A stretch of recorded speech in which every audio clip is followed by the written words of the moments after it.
very good morning and Om Shanti. It's a real pleasure to have all of you. So just to give you a brief introduction about David Bhai, who's been playing some mesmerizing music. David John Kilowski is his actual name. David Bhai was born in Adelaide in South Australia. There was a moment in his life wherein he spent 12 months in total isolation, where David Bhai had some very deep experiences. And he almost realized that there's this inborn talent in him for airbrush painting as well as music. So the music that he's playing right now is self-learned. Nobody has taught him, and David Bhai knows to play more than 50 instruments. And you know, this is the way that he practices playing music, enabling us to have deep meditation experiences. David Bhai has been associated with the Brahma Kumaris since more than 30 years. I think it's been about 33 years that David Bhai is there. He currently resides at ShantiSarovar, which is the headquarters of the Brahma Kumaris in Mount Abu, Rajasthan. And David Bhai is responsible for setting up the art department over there and oversees the day-to-day operations of the art department for the Brahma Kumaris. So a huge round of applause for David Bhai for playing such wonderful music. Thank you so much, David Bhai. Just to go ahead with the program, to give you a very brief introduction about the organization, which is Brahma Kumaris. So Prajapita Brahma Kumaris Ishwariya Vishwavidyalaya, or Prajapita Brahma Kumaris World Spiritual University are the two names by which this organization is known as, is a spiritual organization that teaches personal transformation and world renewal through Raj Yoga meditation. We have more than 8,000 centers in 130 countries, with 10 lakh active students who lead a life applying spirituality in their day-to-day activities. The organization was founded in 1937 in Sindh, Pakistan, and is now headquartered in Mount Abu, Rajasthan. Dadi Janki is the current administrative head of this organization, and she's 102 years of age. The Brahma Kumaris have an extensive impact in many walks of life as an international NGO.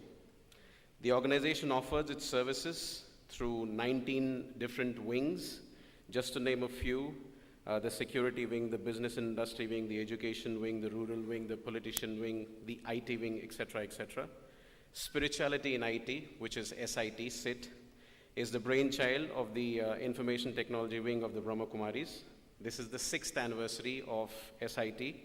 Since the inception, for the past 6 years, SIT has been organizing half-day to full-day workshops every second Saturday. Needless to mention the hundreds of programs that we've conducted in different organizations from which thousands, tens of thousands of individuals have been benefited. That's a very brief about the organization. Moving ahead, today's topic, which is Rethink, Reconnect, and Rejuvenate. It reminds me of a nice story that I've heard some sister telling me. And I'm going to tell you that story. It's very, very interesting. So there was this enthusiast who wanted to learn music. He was not from India. He was someone from abroad. And when people from abroad want to learn something, they're very passionate about it, be it spirituality, be it music, be it anything.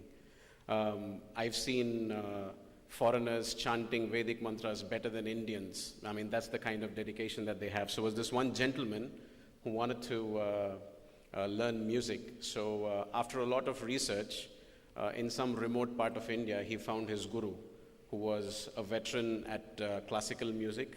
And he said that this is the person with whom I really want to go ahead and progress my career or start learning music.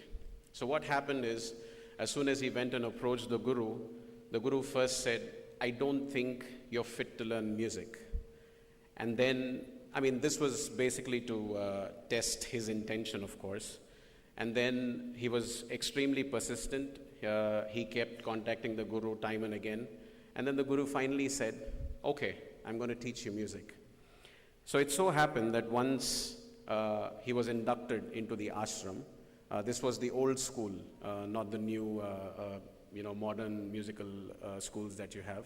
So once the Guru has inducted this gentleman into the ashram, the Guru told him, for the first 2 weeks, you only have to mop, sweep, and dust the windows.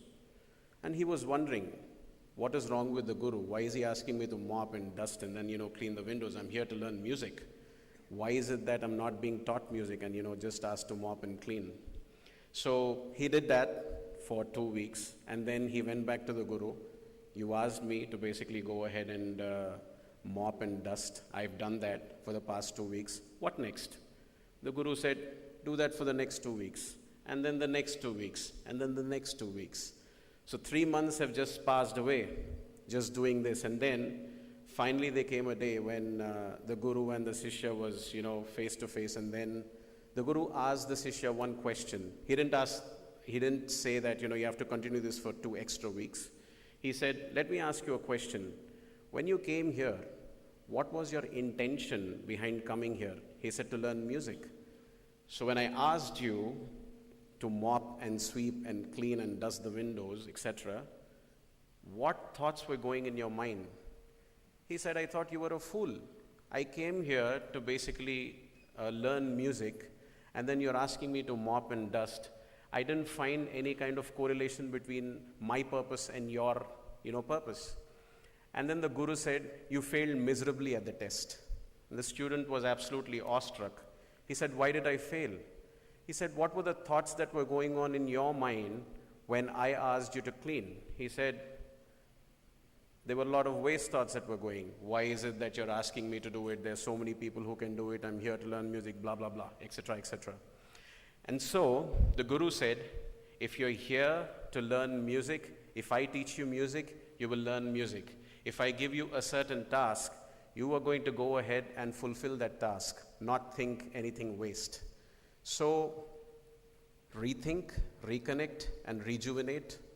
There'll be a lot of disturbances here, external factors, internal factors. We might be reminded by our mind, there's a huge flow of thoughts that happen. We might encounter some relationships and situations, some phone call, somebody might walk in.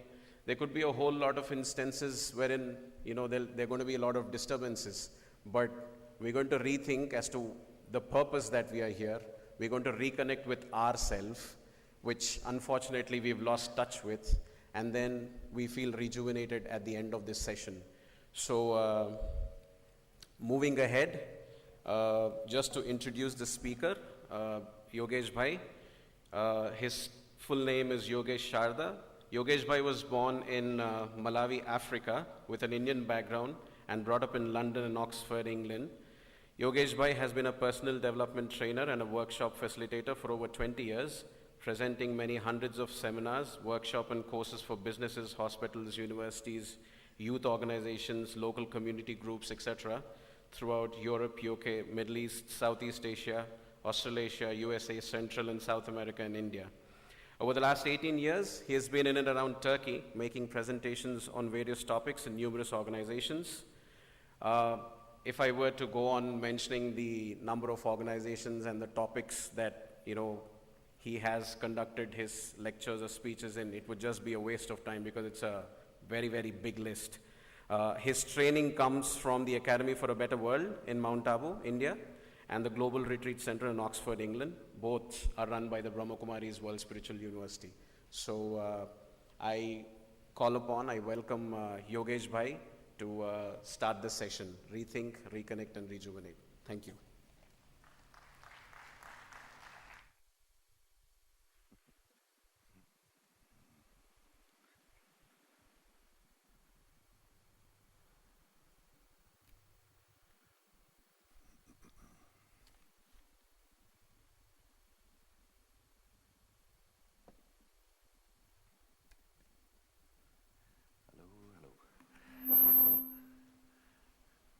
Hello, good morning, everyone.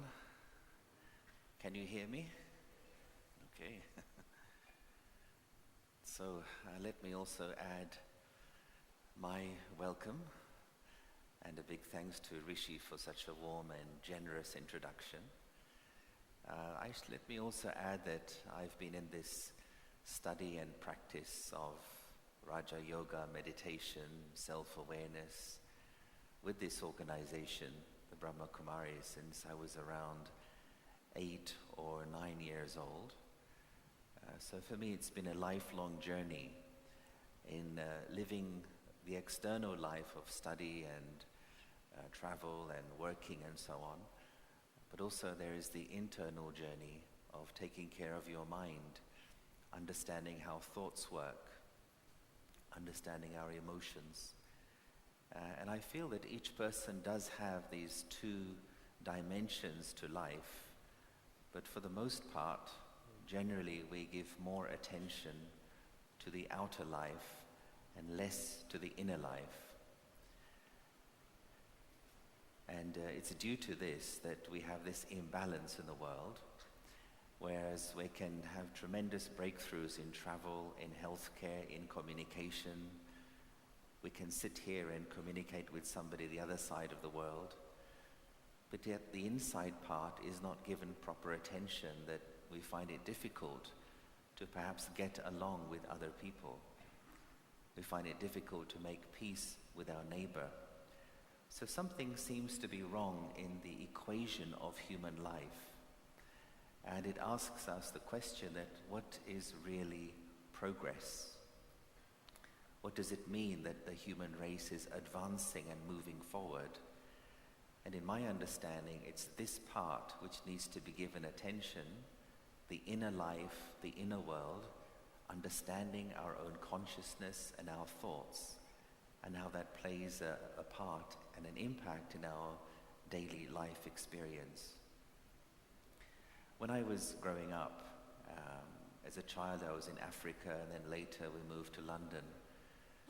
One thing I was always interested in is, why do people behave the way that they behave? For example, why do people get angry? And I remember the first time seeing 2 adults getting angry and shouting at each other. And to me it seemed like it was 2 dogs barking at each other. And certainly it did not look smart to me. And I saw these 2 people who I had great respect for and were seniors, were very intelligent. Suddenly they seemed to have been taken over by some disease called anger. And they behaved towards each other in very unpleasant ways. So it created a question in my mind that what really is human nature? What is true to our own inner nature? Is it natural to be angry, or is it more natural to be peaceful? Is it more natural for us to forgive, or is it more natural to seek revenge? And in my observations, I've found that when our inner strength is high, then the best comes out of us, the best behaviors. But when our inner strength is low, it is then that the worst comes out. For example, we may seek revenge. And hence it has been said so wisely and so correctly that forgiveness is a quality of the strong. The weak cannot forgive. One way to describe this inner journey of self-awareness or spirituality is the opening of the third eye. And it's a great metaphor, because of course your eyes show you what the world is about. And just as we have these 2 eyes for looking outward, we have the third eye for looking inward, understanding our inner universe. And within each person, we do have this universe, which is much more vast than the outer universe. We exist in a solar system of the sun, the moon, the stars, the planets. But yet within each person, there is also a universe of our thoughts, our feelings, our memories, our perceptions, our beliefs. And as we begin to explore that inner universe, we realize that it is much deeper and much more vast than what we see outside of us. So one way to describe what rethinking is about, it's about perhaps adjusting the model that we have of life. And mostly we live with this model which we call as the outside-in model. And that means that when things are the way I want them to be, then I will feel happy, I will feel peaceful, I'll feel contented. But I believe that the opposite model is more effective and is indeed more true to our nature. That's the inside-out model. Now, a friend of mine puts it very beautifully. He says that you can wake up in the morning and have one of two approaches to the day. You can wake up in the morning and first you can think, what's going on today? And then you think, how do I feel about it?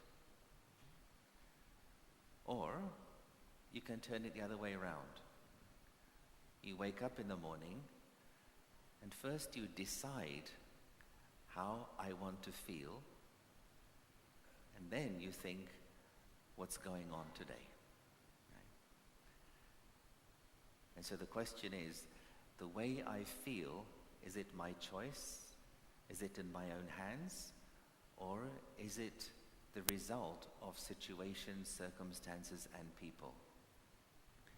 What we study here is that the human mind is the greatest energy, and if we learn how to take care of our thought power, if we learn to manage our thought energy well, then we can maintain our peace and happiness as we pass through life, even passing through adversity or failure. So what I'd like to do in this session, we'll be together for about an hour or so, is to explore some of these ideas to understand our inner universe and perhaps how we can upgrade it in order to have a more fulfilling life experience. So let's start with the first model. I'd like to show this on the board over here.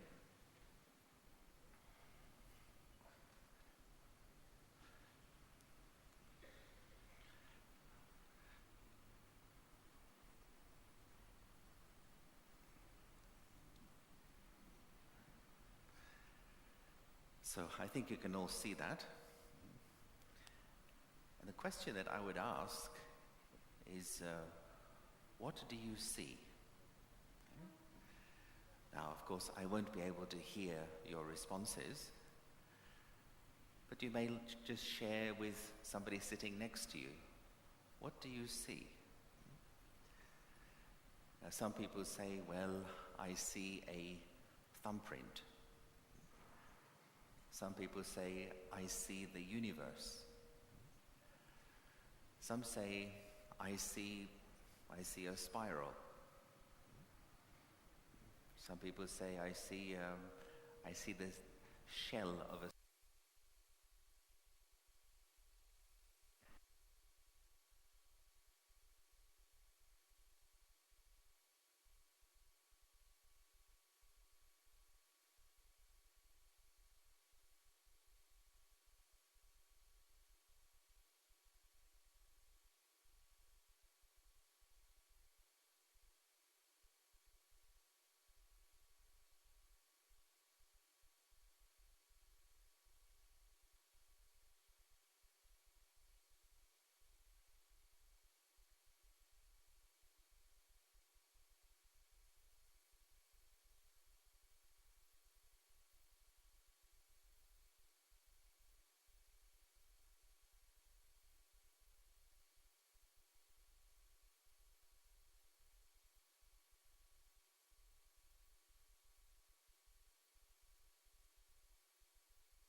able to see things from a new perspective.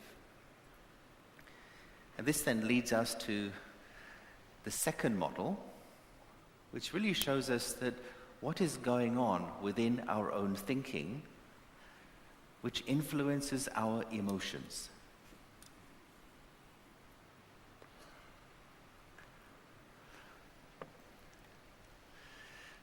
Now, as we go through our daily lives, as we go through the cities, we are all faced with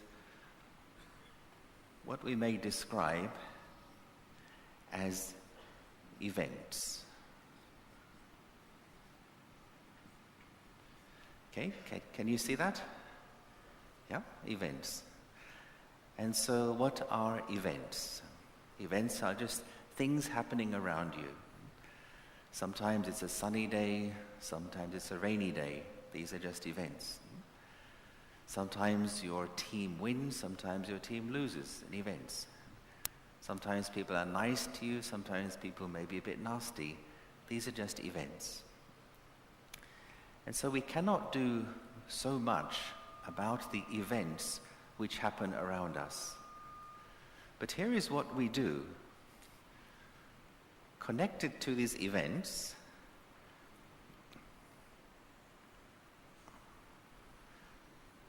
each one of us gives individual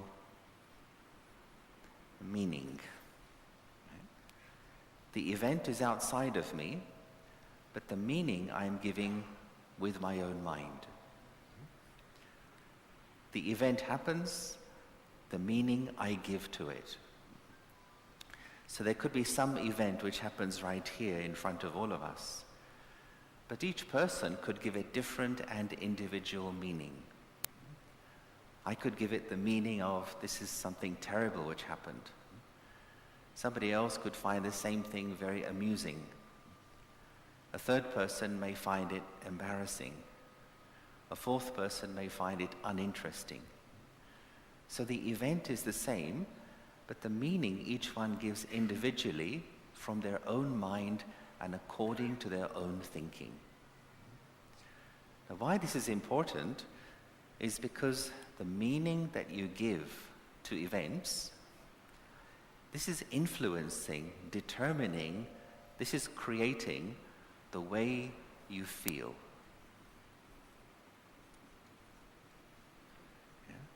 In other words, your emotional state. So this is the sequence of events. First, something happens. Second, with your mind, you give meaning to it. And this happens very, very fast. We walk through the streets every day. We see things, we hear things, we smell things, taste things, touch things. And our mind is giving meaning to everything that we come into contact with. And hence, human beings have sometimes been described as meaning-making machines. The giving of meaning happens in a nanosecond. We don't even realize it. And just as quickly is the result. That is where the emotion is generated. So it may be joy, it may be getting upset, it may be anger, could be any emotion. So we agree the sequence: event, meaning, emotion. Event, meaning, emotion. Do you agree?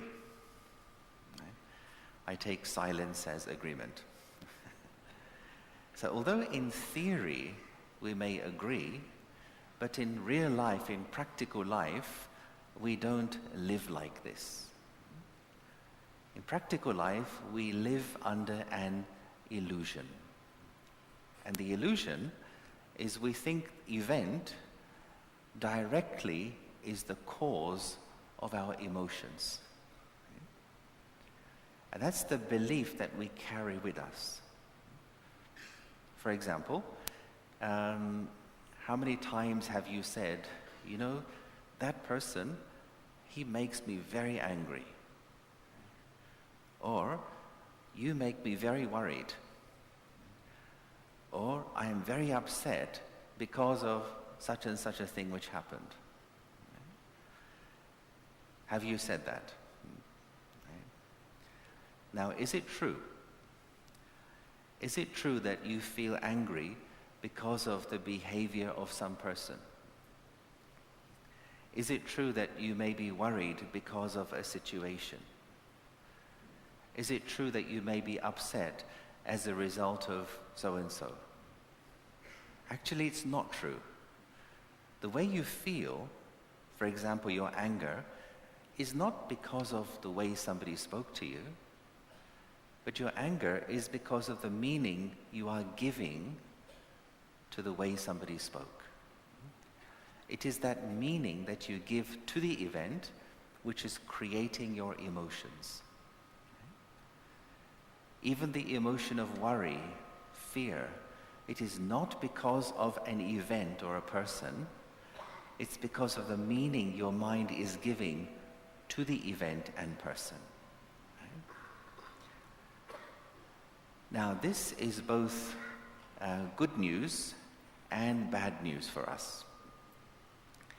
The bad news is that there is no one to blame for your negative emotions and bad moods.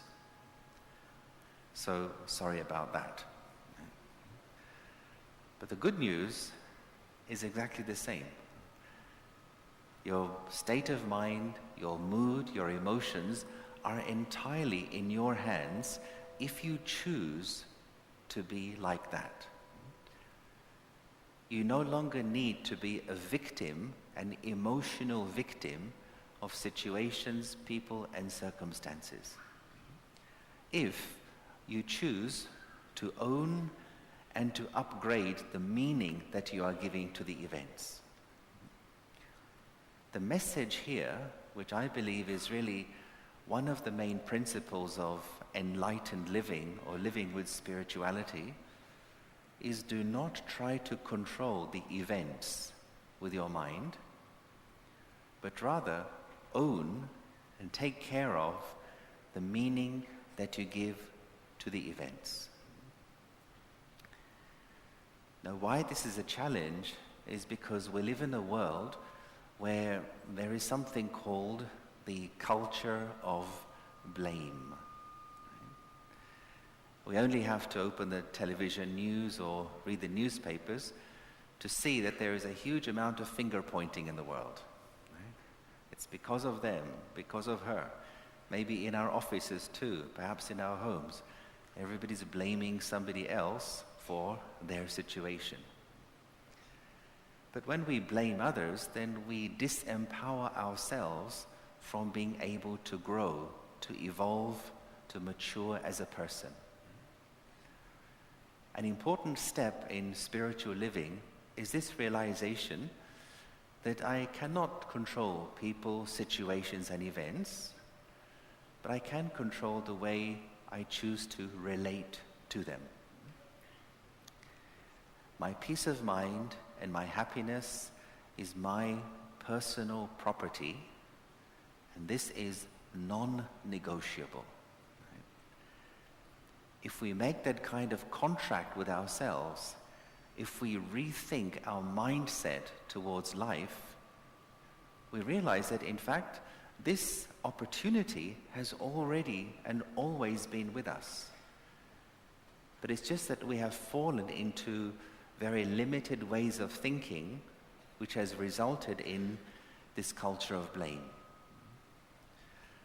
And so this idea that your emotions are a result of events, this is in fact an illusion. Now let's just, before we go further, let me just ask you, the things that you have learned in your life so far, how have you learned them? What has been your learning style? Now some people say, well, reading books, or some may say listening to lectures. Some people say maybe from family. of various ways by which we learn and acquire information. But I'd like to do just a little experiment with you in learning styles. Would you like to do this? Yeah? This would mean that you have to stand up for just a moment. Is that okay?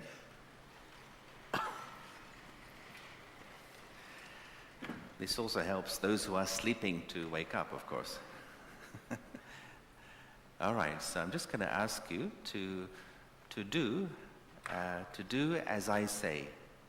Do you agree? Do you trust me? Seriously? All right. I'm not responsible for the consequences. Okay, so just put your right arm out parallel to the floor, if you would. Some of you may need to move a little, not to hit anyone. Okay, good. And now just bring your hand in towards your body. Okay, keep it parallel to the floor. And now move your hand out again. And just bring your finger and your thumb together. Bring your hand in towards your body. Keep the focus, keep the concentration. Okay, you're doing very well. And one more time, move your hand out and just stretch your arm as far as it can go.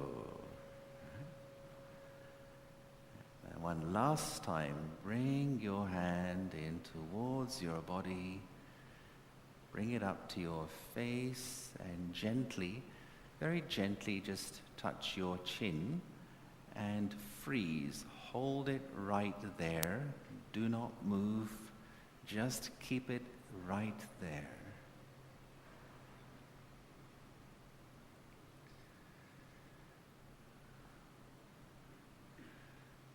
Right, now what did I say?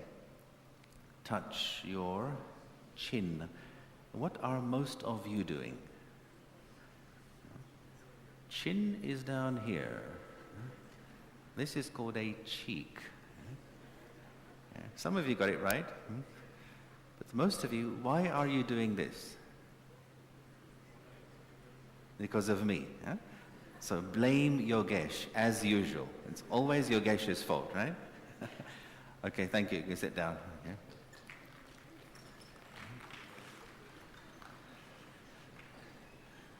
So, what does this tell us? It tells us as human beings, we learn more through our eyes than through our ears.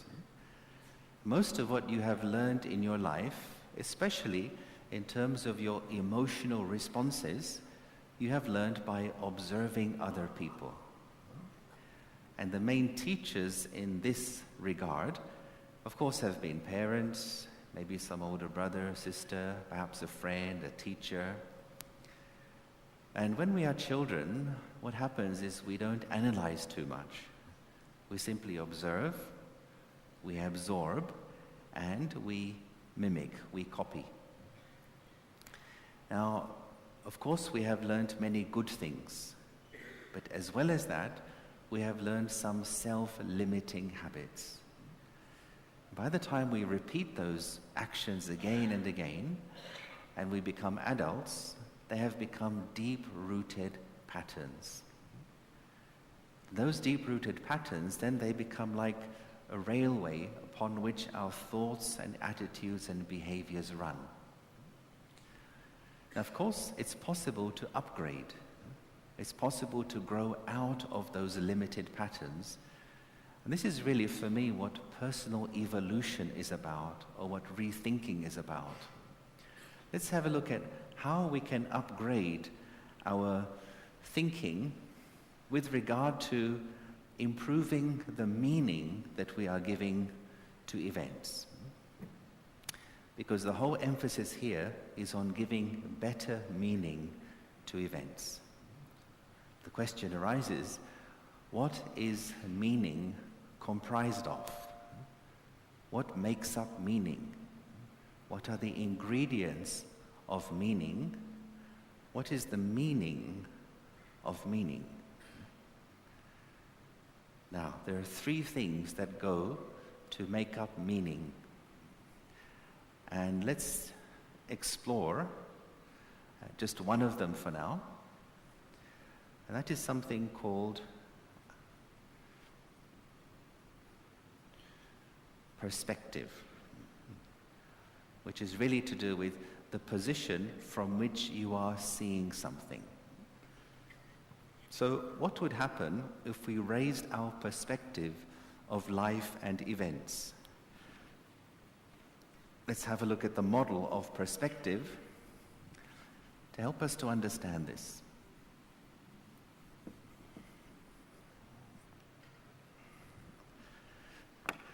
How are we doing? Everyone okay? Anyone sleeping? If someone is sleeping next to you, just do this, will you? Or this. Or maybe both. All right, so here we have, let's say this represents the spectrum of perspective. This represents the eye of your mind, the way your mind is seeing situations, events, people, comments, etc. Here, let's just say your perspective is high, or you may call it open.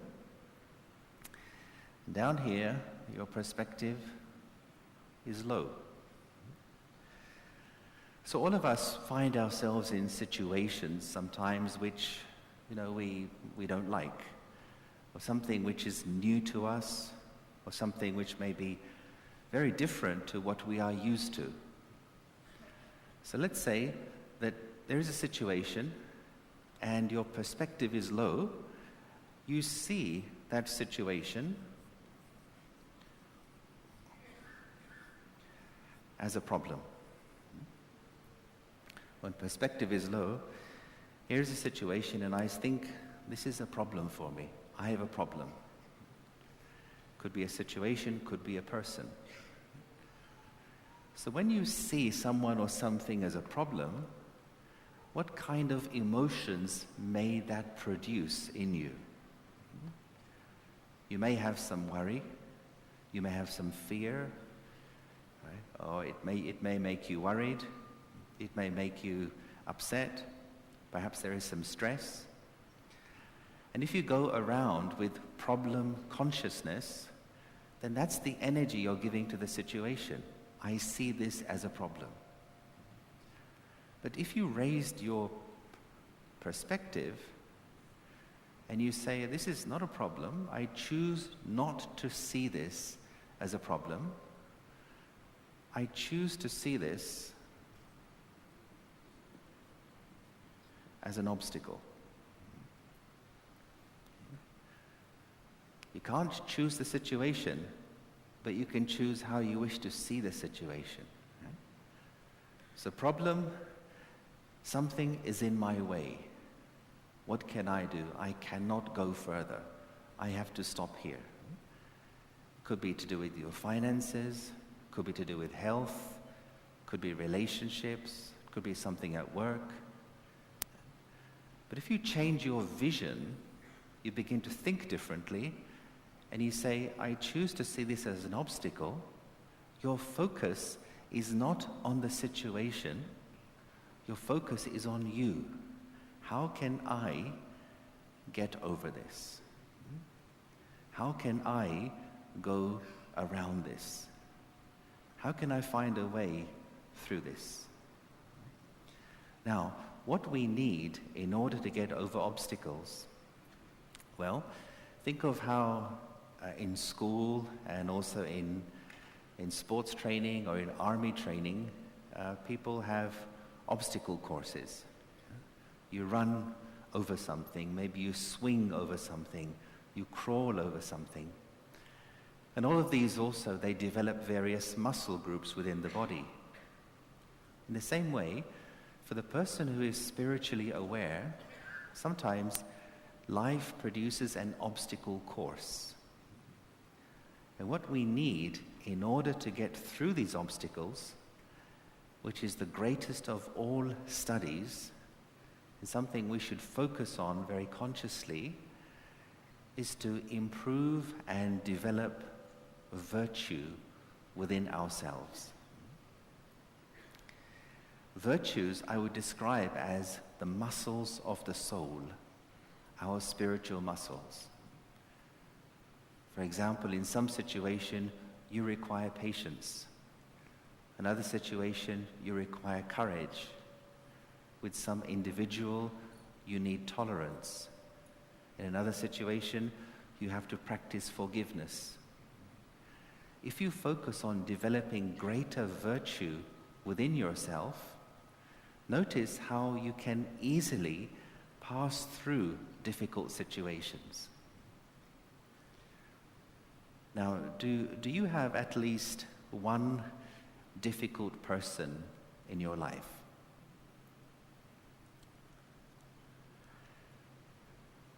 Smiling means yes? Yeah? All right, so is that person in this room? Is this person sitting next to you? Yeah? Usually we say, some difficult person is a person who is very good at pushing my red buttons. Right? Do you know your red buttons? The buttons which make you react, make you go a little bit crazy. And, we want to change that situation. How can you stop someone from pushing your red buttons? What to do?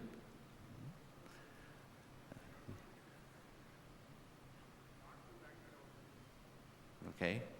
Usually what happens when somebody pushes our red button is we look for theirs to push back, right? Somebody irritates you, you irritate them back.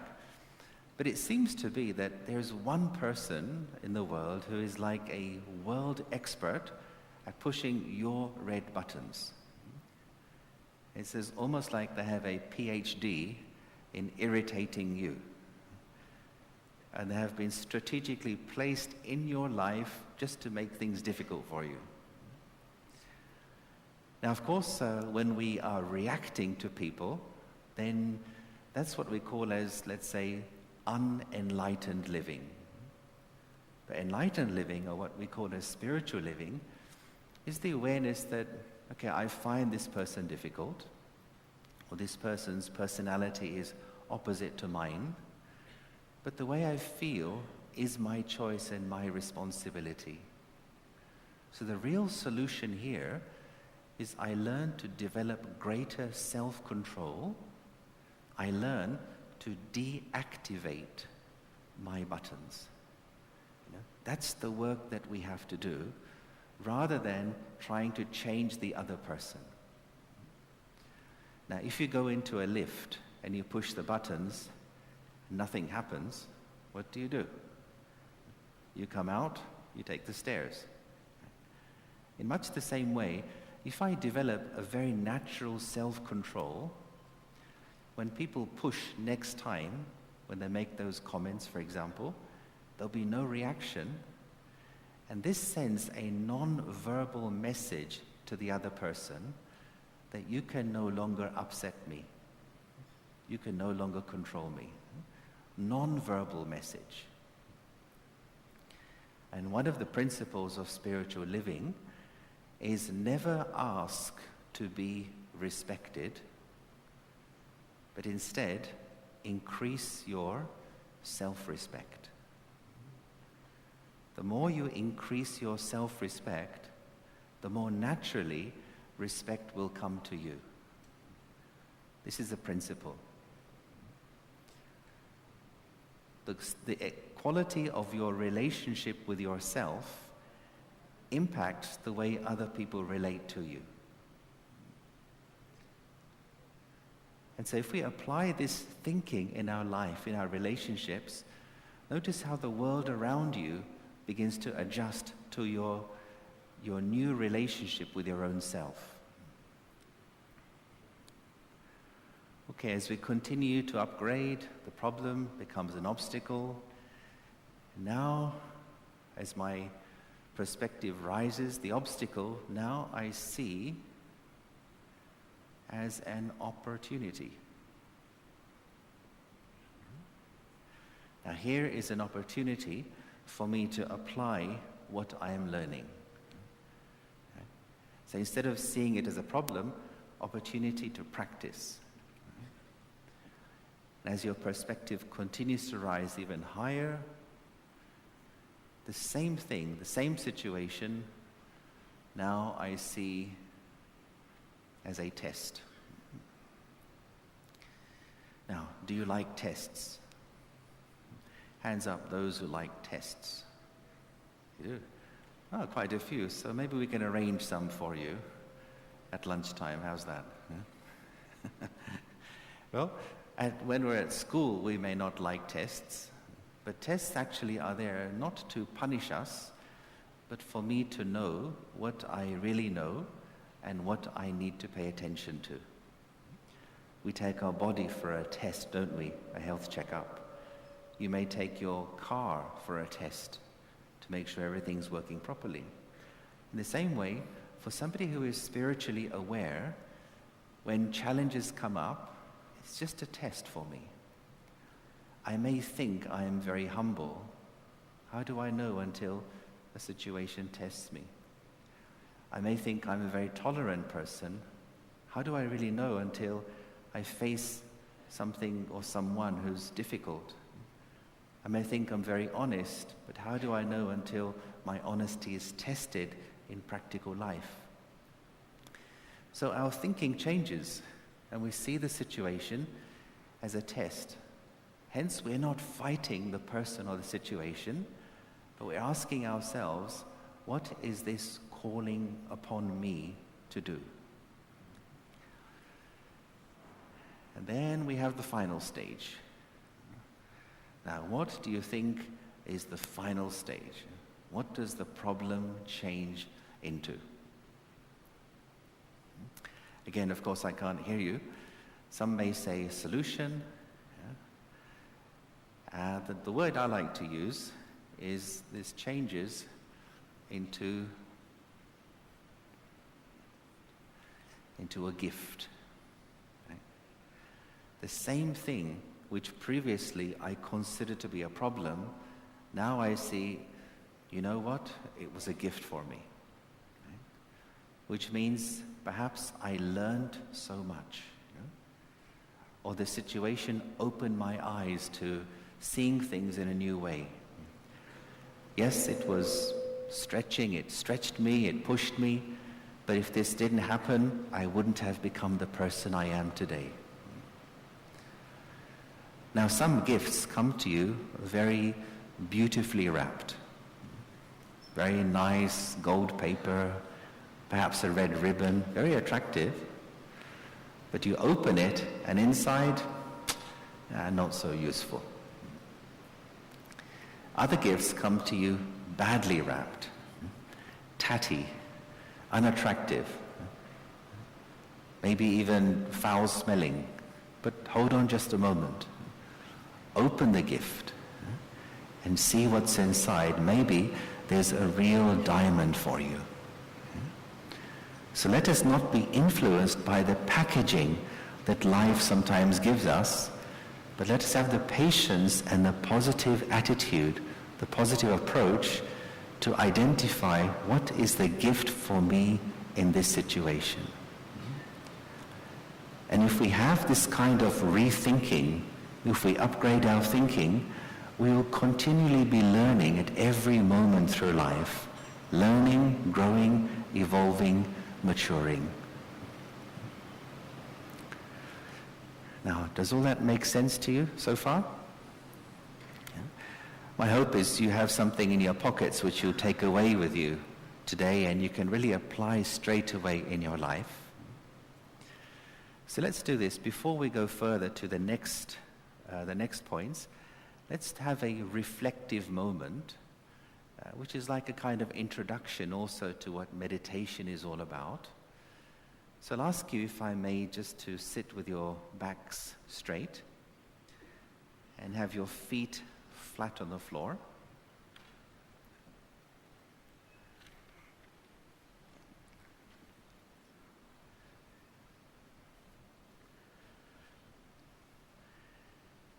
And And just allow your hands to just rest gently on your legs.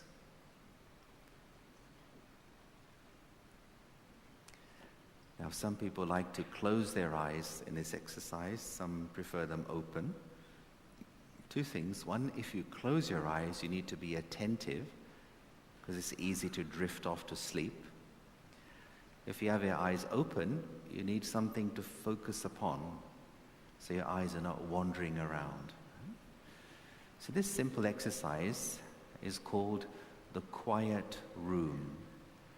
And it's all about just going from the doing mode to the being mode and visiting the peace inside you. So we're just going to have silence, and I'll speak out a few guiding words. So just sit comfortably, and we just take a few moments to relax the body and to relax the mind.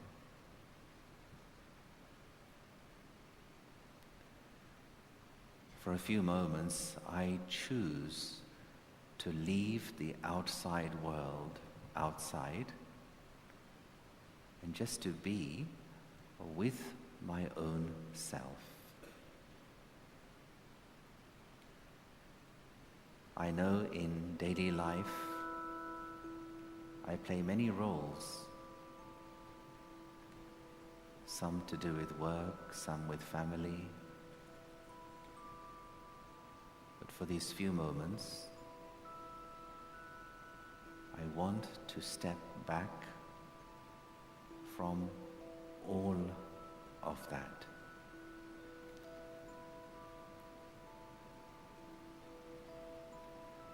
So just bring your attention in towards yourself.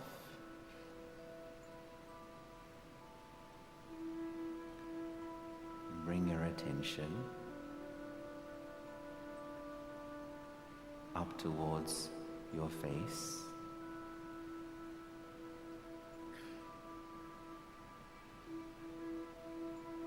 Bring your attention to the center of your forehead.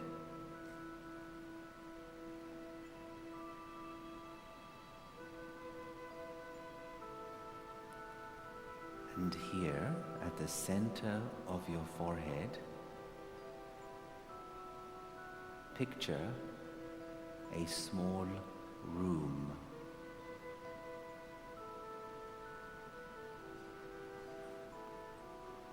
In this small room, in the center of your forehead, is your quiet room of peace.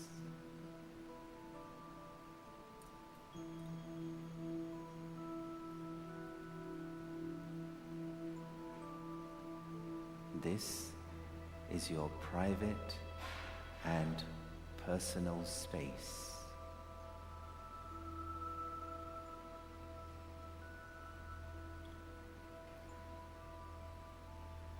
When you are inside your quiet room of peace, you feel very relaxed.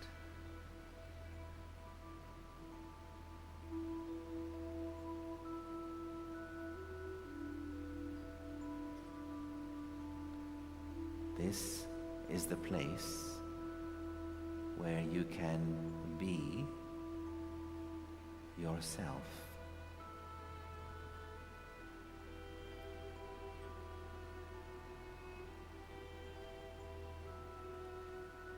Inside your quiet room of peace, you can let go of the roles, the labels that you carry every day.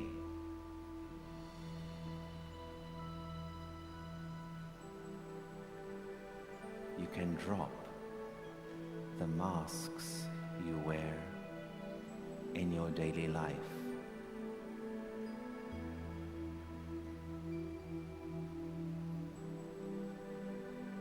you can be free from the pressures and the demands of your daily responsibilities.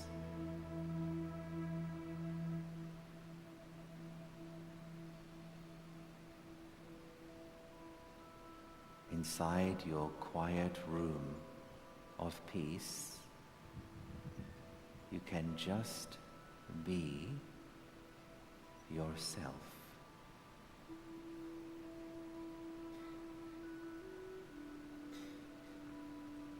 What is it like to be me?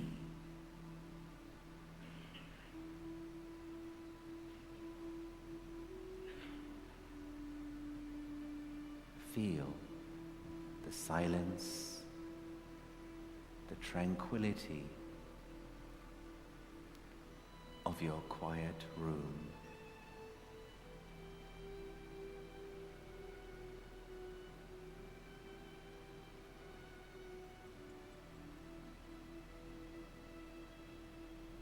Just allow your mind to absorb this atmosphere of serenity from the quiet room of peace.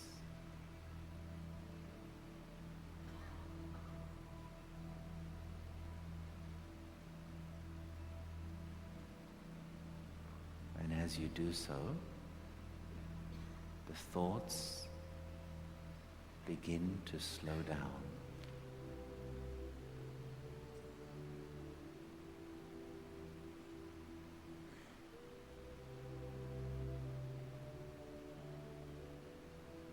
The mind becomes calm.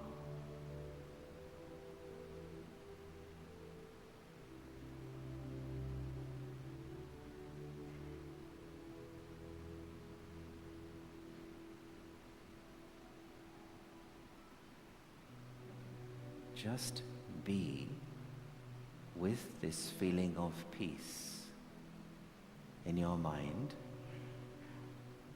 for 1 minute.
Gently,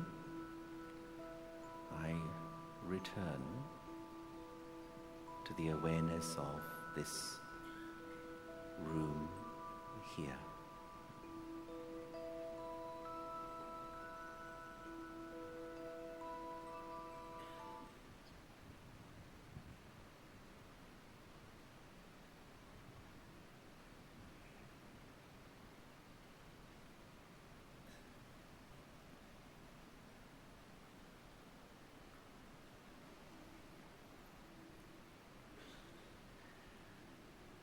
So, were you able to go to your room inside and visit the peace which is always there? And if this works for you, then I would suggest definitely try this at least once or twice every day. It really makes a huge difference in our lives. The greatest need of the human mind today is peace. And we need to, consciously build moments of peace, moments of silence into our daily life. If we think, I will do it when I have time, I will do it when I am free, you know the result. Right? Anything which you consider to be important, you make time for it. And in most big cities, the lifestyle that we have is quite disrespectful to the mind. The amount of information we deal with, people, traffic, noise, etc. And I believe it's so important to start the day just by visiting the peace inside, experiencing that peace, even if it's for 5 minutes, 10 minutes. And the effect is that whatever your mind experiences in the day, it supports in the morning, it supports you for the whole day. You will notice if you do this every day as an experiment for 1 week, see how you feel at the end of that week in terms of your emotional stability, in terms of how you manage when you face difficult people or situations during the day. Okay, I have just a few minutes left. I'd like to touch upon what we've talked about a little bit already. It's the rethink to the reconnect. When we talk about reconnecting, the question arises, connecting with what? And related to this question is understanding the whole concept of identity.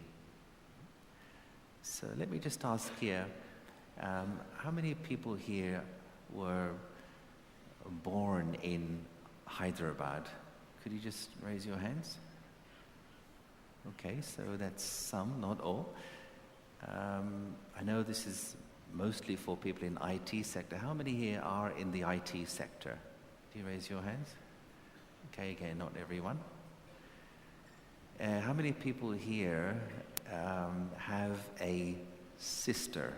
You raise your hands. All right. How many people here are human beings? Can you raise your hands? That should be everyone. If you're not raising hands, I'm worried. These guys at the front are, I knew it, the aliens have arrived. Okay, thanks very much. So what we're saying here is that our base identity is we are human beings. But today, we have got entangled in our acquired identities. I am from this country. I am from this city. I am of this religion. I am from this profession. I am a mother or a father. I am X, Y, Z. These are called our acquired identities. We have forgotten our base identity. I would say that the human race today is passing through a global identity crisis. And the very visible sign of that is the conflicts we see around us and the loss of confusion. Who am I? Who are you? What are we doing here? So when we say reconnect, what we're really saying is reconnecting with our original identity as a human being. Look at the acquired identities we carry. Possibly the main one which people relate to is their nationality. Right? If you go somewhere and somebody asks you, who are you? You may say your nationality. But the question is, do you have a passport, or are you a passport? Is anybody here a passport? No, you have a passport. But what we've done today is we've put the passport into our consciousness and we have become passports. So we think, I am Indian, or I am Turkish, or I am French, or I am Japanese, whatever. We have placed this label so deep in our consciousness, it has caused a disconnect from our spiritual identity. Same thing happens with our profession. Do you have a job, or are you a job? You have a job, right? But we've placed this one also deep inside. I am a job. Now that's the way most people live today. And when we identify with something that we do or something that we have, at that moment we are denying what we really are, which is our spiritual identity. To reconnect means also to disconnect from that which is temporary and to live in the awareness which we describe as soul consciousness. And that really is the first and the last lesson of what we study here. The simple awareness, practicing to live in the awareness, I am a peaceful soul. It's not enough to accept this. It's not enough to believe this. What is important is to live this, to practice this. Whilst you are walking around, whilst you are moving, having your meals, conversing with someone, being in that awareness, I am a peaceful soul. You know, sometimes people ask the question, how can I improve my meditation? Well, my experience is the quality of your meditation depends on what your mind is doing when you are not meditating. It means for the whole day, as you go through the day, what is your mind doing? If you are in this state of soul consciousness in daily, normal, waking life, you are fine-tuning your consciousness. You are raising your consciousness. And when you sit to meditate, your concentration is also very good. So the message of reconnect is this: disconnect from the temporary, connect with what is eternal and true, and live in that awareness. And as a result, you redefine your relationship with the temporary labels. You have this awareness, I have a nationality, but I'm not a nationality. I have a job, I'm not a job. And even our family roles. You may be a mother, a father, a son, a daughter, a husband, a wife. You realize even these are roles, but it's not who I really am as a spiritual being. When you practice to live in soul consciousness, it makes you emotionally very strong, very secure, and very stable. If we wish to improve our experience of life and our relationships in life, it all depends on improving my relationship with myself. And that means the state of soul consciousness. True self-respect, respecting which self? Not the self of the labels, but the original and eternal self, I, the peaceful soul. When you do that, you automatically rejuvenate the truth which is inside you. What is that truth? The 5 main qualities that are always within the soul. That is peace, that is joy, that is love, that is truth, and that is purity. To rejuvenate these, to give life to these once again, to bring them out once more. And as they emerge from within our consciousness, you will notice a big change in your relationships. You will enter into relationships, interactions, conversation, not from a place of emotional neediness, but from a place of emotional fullness. You'll have a greater capacity to offer patience, love, acceptance, understanding. And when we come into relationship from that perspective, from that angle, we have so much to offer each other. And that's how the whole of life improves, as we learn to water these seeds of truth which are within us. I hope these things have made sense to you. and I hope there are things that you can take away with you and apply in your life. It is a long and endless and beautiful adventure to go on the journey of self-discovery. And no matter how old or how young you are, the time to start is always now. So I thank you for your attention, and I hope you have a wonderful morning. Thank you very much.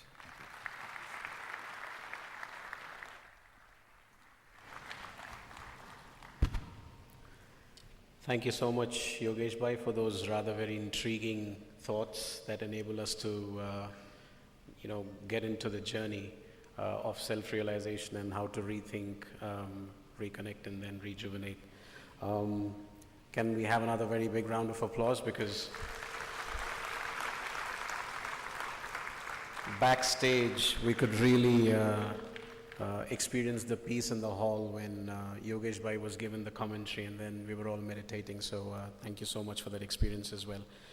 Moving ahead in the program, I invite David Bhai, Varun Bhai, Hamshika Ben and Vishnu Priya Ben to come and sing a song right now. Like I mentioned, this is the 6th anniversary, so the song will be sung in 6 languages. So can I please invite them?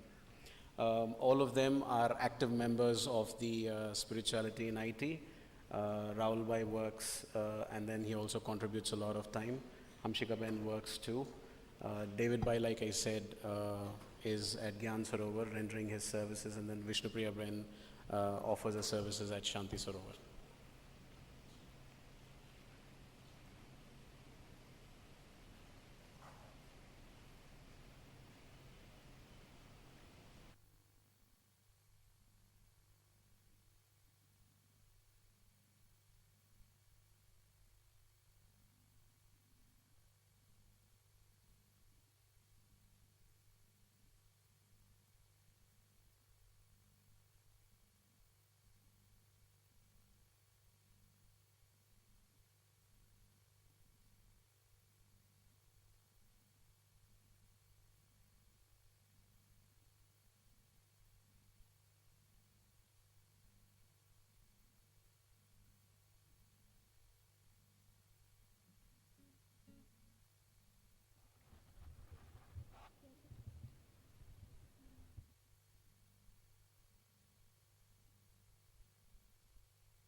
Om Shanti.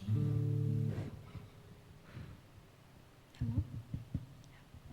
Good afternoon. Good afternoon. Good afternoon. Thank you, much better. My name is Hamshika, and the sister towards my right is Vishnu Priya. The brother on the guitar is Varun Bhai. So as it was already told, we tried to do a medley of 6 languages. And yes, why is it 6 languages? Because it is dash anniversary of SIT. What? 6th anniversary of SIT, yeah. And we were also thinking that, it's probably only our country that various languages, myriad of languages and religions share the same roof in harmony.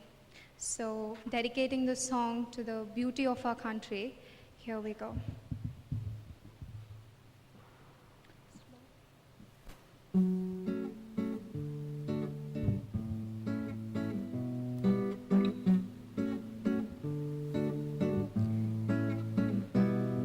Come on, wake up and go. It's getting late and it will be longer to do your hair. Put your makeup on till you reach your place. It'll all be gone, then your boss will bump in, adding all your work. You ain't got time, you ain't got sleep, just targets and nightmares.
ला ला ला ला ला मिल गई है मंजिल कि मुझको मिल गई है मंजिल कब से खुशी मेरा हाथ में थी सोचा न था दिल को इतना सुकून मिलेगा सोचा न था ऐसी मुश्किल का हल मिलेगा सोचा न था उड़ रहा मन पंछी कि अब तो उड़ रहा मन पंछी ला ला ला ला ला मिल गई है मंजिल कि मुझको मिल गई है मंजिल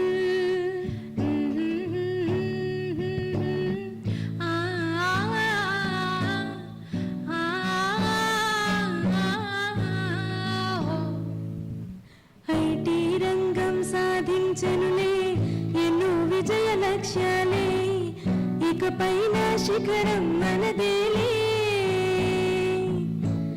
ఐటీ రంగం సాధించనులే ఎన్నో విజయ లక్ష్యాలే ఇకపైన శిఖరం మనదేలే గత ఆరేళ్లుగా మన సాంగత్యమే గడించింది ఘన విజయమే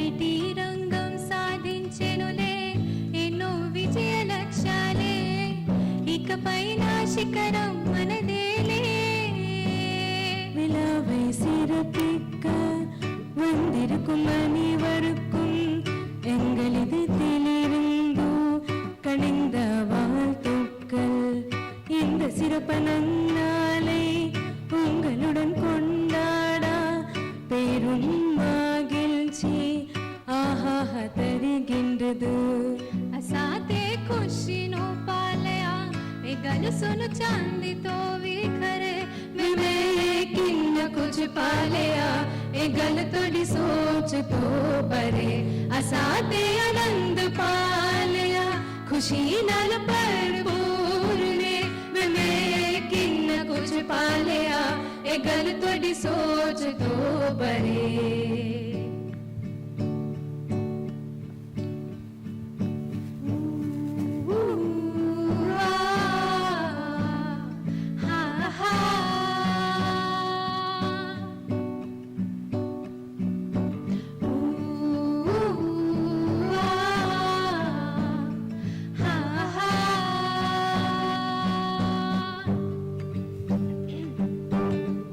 Sometimes I lay under the moon and thank God I'm breathing.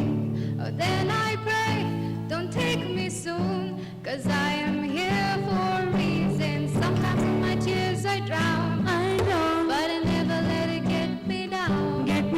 So when negativity surrounds, I know someday it'll all turn around because all my life I've been waiting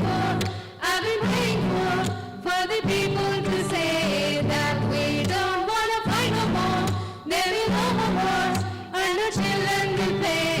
One day, one day, one day, one day, one day, one day, one day, one day. Thank you so much.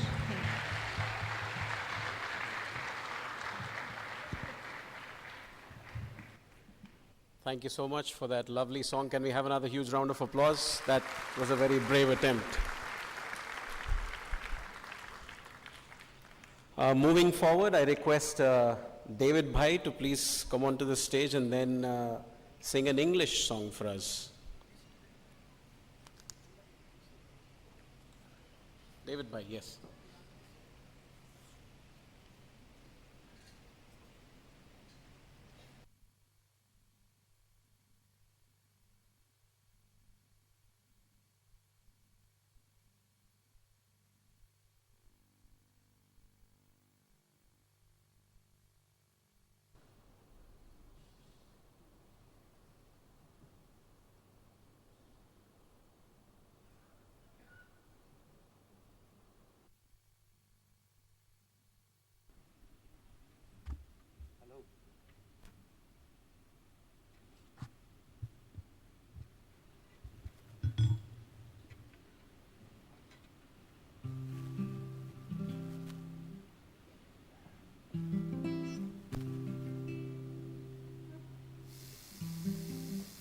Hello, test, 1, 2, hello. So this is a song about light. So this is to be light and how the light is inspiring us, the divine source.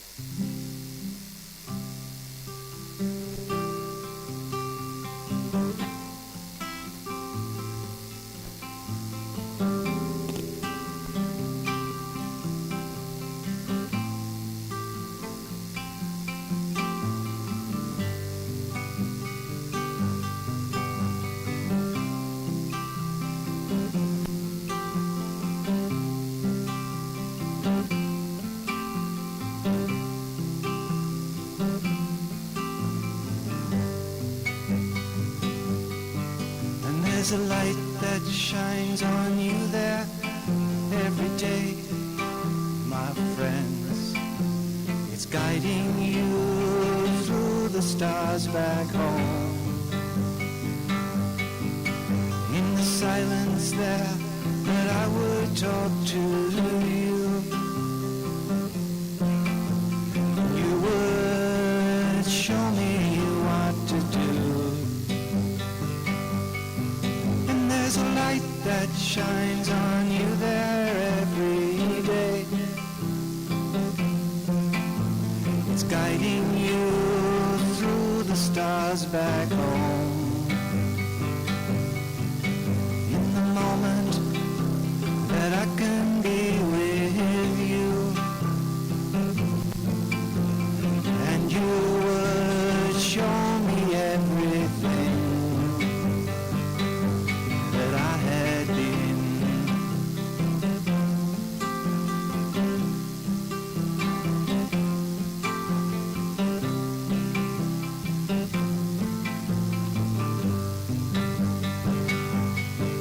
And there's a light that shines on you there every day, my friends. It's guiding you through the stars back home.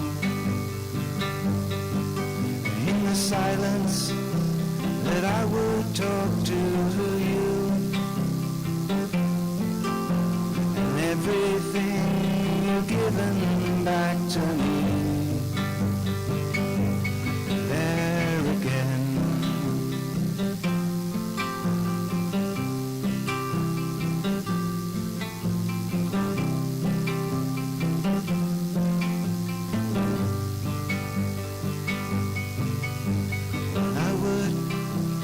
Talk to you, my friend. You're coming back to me again, just like before, just like before, just like before.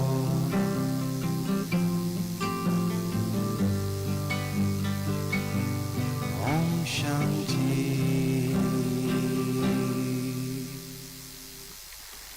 Thank you. David Bhai, that was really mesmerizing. Thank you so much for that wonderful song. Like I mentioned, David Bhai knows to play more than 50 instruments, so this is just a trailer of his talent. So thank you so much for that. Another round of applause, please. Thank you.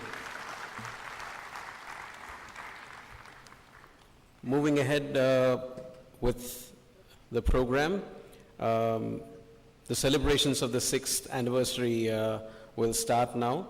So I would like to invite distinguished dignitaries onto the dais. First, can I call upon Yogesh Bhai from Turkey to please come and come onto the dais, please.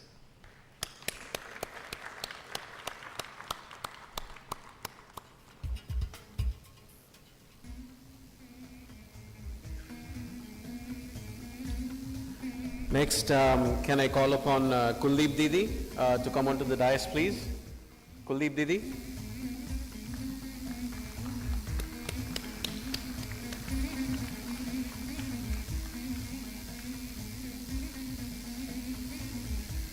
Can I call upon Brother Raghu, who's the DC head and the AVP at Infosys?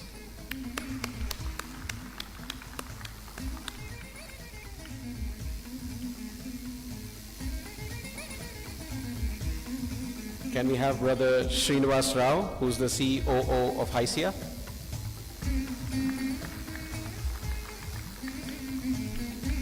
And can we also have Brother Ram Prasad, who's the director at STPI?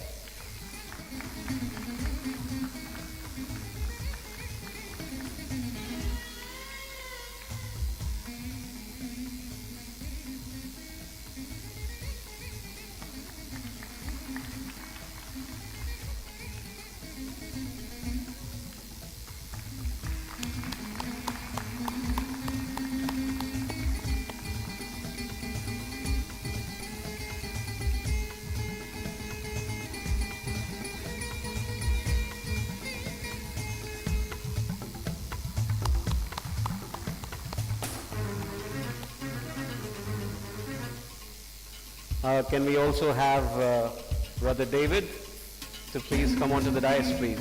David Bhai.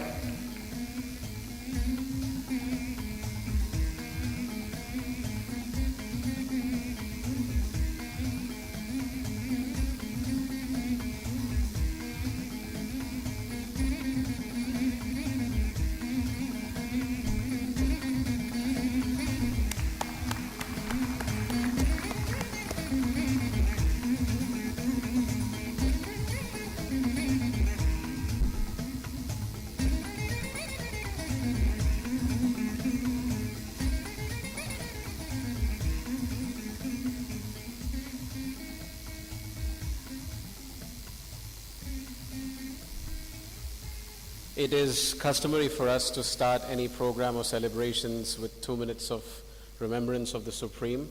So I would like to invite Vishnupriya Ben to sing a song so that we can have a few minutes of silence in the remembrance of the Supreme Power. Vishnupriya Ben.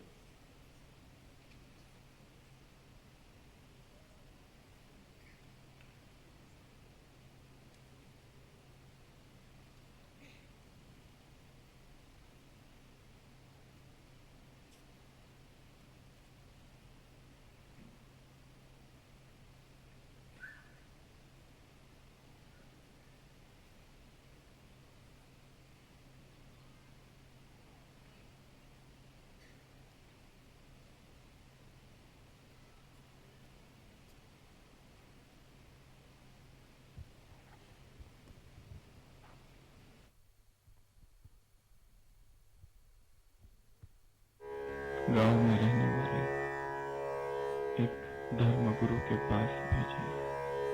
जो भी धर्म गुरु थे वो सभी उस सूफी या यहूदी फकीर के विरोधी थे। फिर भी उस यहूदी फकीर ने कहा अपने शिष्य को कि ये किताब तुम उस धर्मगुरु के पास ले जाओ। शिष्य ने कहा कि आप न भेजे तो अच्छा है, क्योंकि यहाँ के जितने धर्मगुरु हैं सभी आपके विरोधी हैं, न मालूम क्या व्यवहार करें। फिर भी उस फकीर ने कहा तुम ले जाओ। और वो शिष्य उस किताब को लेकर धर्मगुरु के घर पहुंचता है। धर्मगुरु तब बगीचे में बैठा होता है अपनी पत्नी के साथ। शिष्य उस धर्मगुरु से कहता है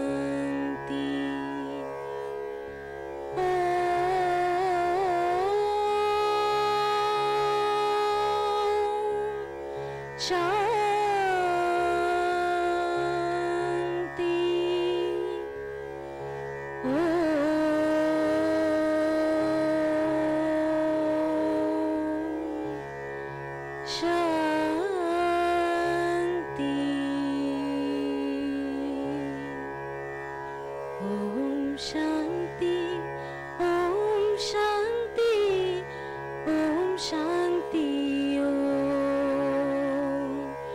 Om Shanti, Om Shanti, Om Shanti,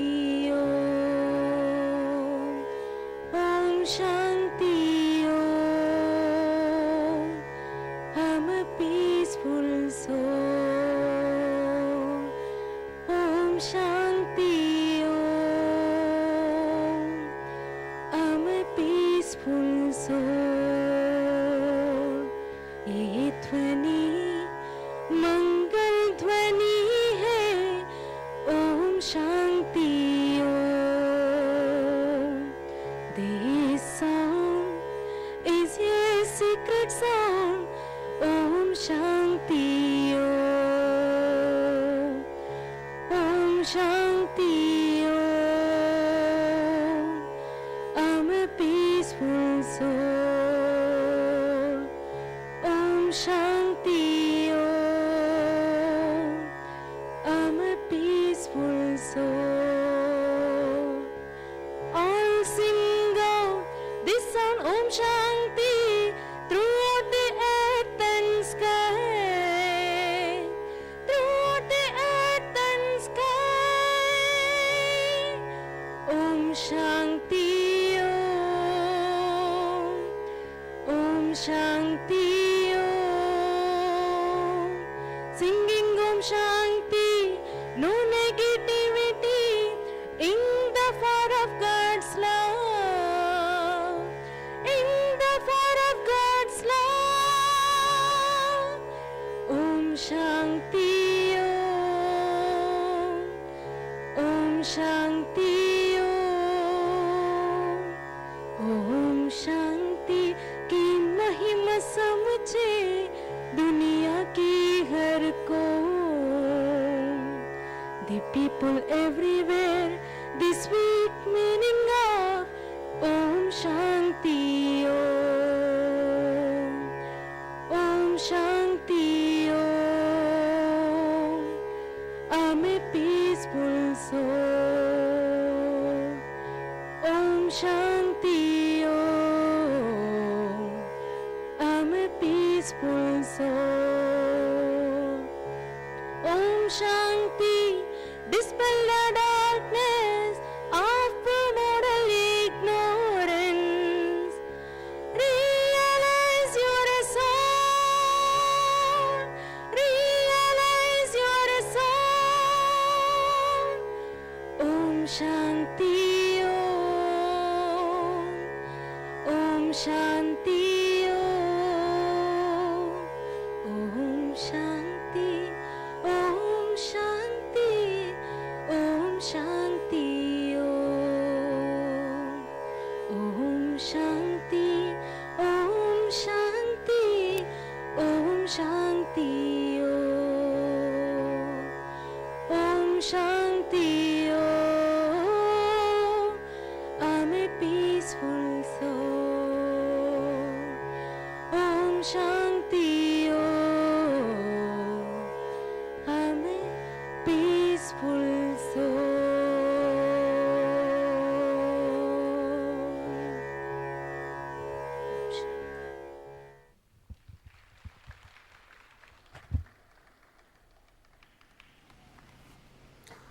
Thank you so much, Vishnupriya Ben, for that very nice song. I would like to request Kuldeep Didi to give the welcome address. Just to give a very brief about Kuldeep Didi. Rajyogini Brahmakumari Kuldeep Ji was born in the Punjab province of India. Right from her childhood, Kuldeep Didi has attached utmost importance to spirituality and value-based living. At a very tender age, Kuldeep Didi dedicated herself to the service of God and mankind. She was blessed to receive the spiritual sustenance of the founding members and the administrative heads of the Brahmakumaris. Kuldeep Didi is well experienced as a meditation teacher. She also teaches value-based living, art of living and spirituality. She is an eloquent speaker and touches hearts through her humorous talks. She offered her services in various parts of India, including different countries like USA, UK, China, Dubai, Malaysia, Singapore, Nepal, and the Caribbean islands. Kuldeep Didi has also given several radio and TV interviews and talks. She is the driving spirit behind this massive project, which is ShantiSarovar, an academy for a better world, which is spread across 34 acres here at Gachibowli, Hyderabad. This academy offers several trainings and workshops for thousands of individuals every year. Presently, Kuldeep Didi is serving as the in charge of the Hyderabad sub-zone for all the Brahmakumaris centers. She is the director for ShantiSarovar Brahmakumaris campus. She is the national coordinator of sports wings of Raj Yoga Education and Research Foundation and the governing body member of the Brahmakumaris Educational Society. She also has won several awards. The Bhagwan Mahavir Vishwa Sadbhavna Puraskar, Great Daughter of the Soil, and Maharani Jhansi Puraskar. Kuldeep Didi, I request you to please come and give the welcome note. Can we have a big round of applause, please?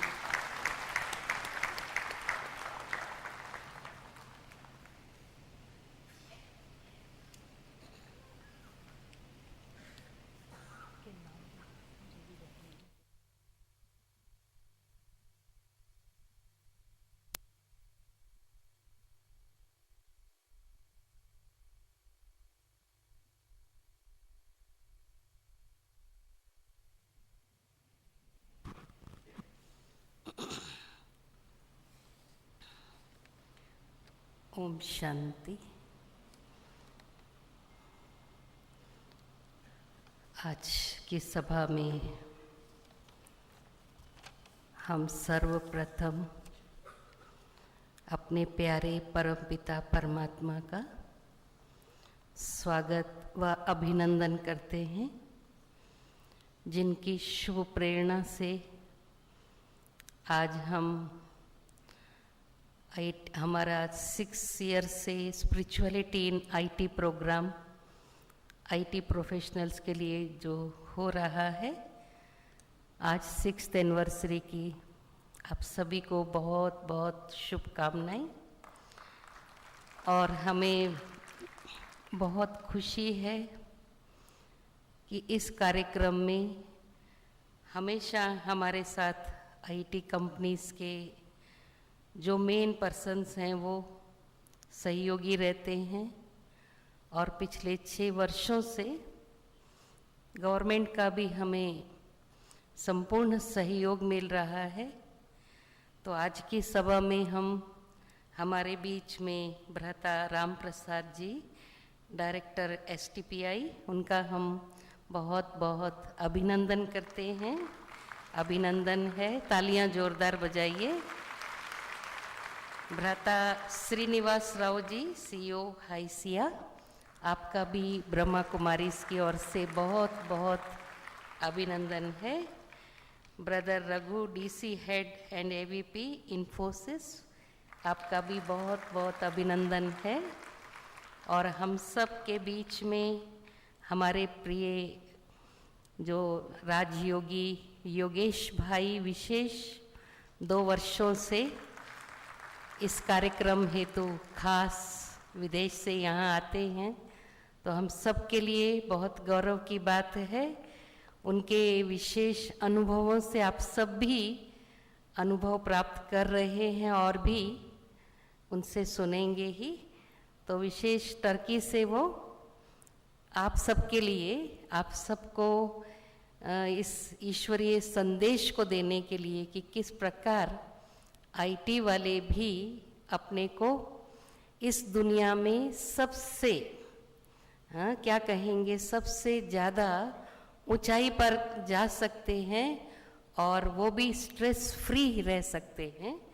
और हमारे बीच में भ्राता David जी, जो अपने सुंदर silence music से हम सबका मनोरंजन करने के लिए माउंट आबू से आए हैं। वैसे वो विदेशी हैं, लेकिन बहुत काल से वो माउंट आबू में रहते हैं, तो उनका भी हम बहुत तहे दिल से अभिनंदन करते हैं।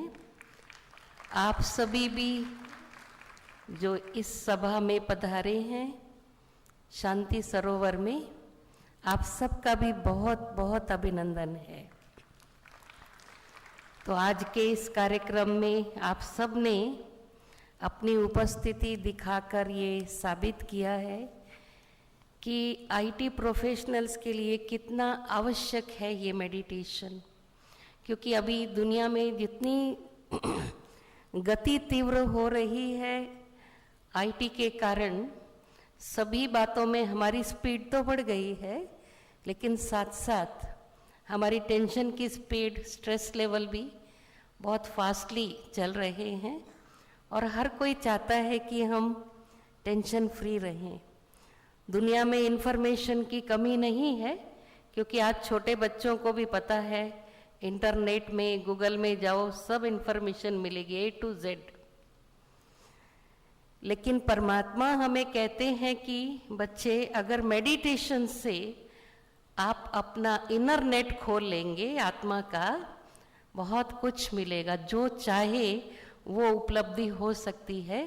तो इंटरनेट की बजाय इनर नेट ज़्यादा खोले।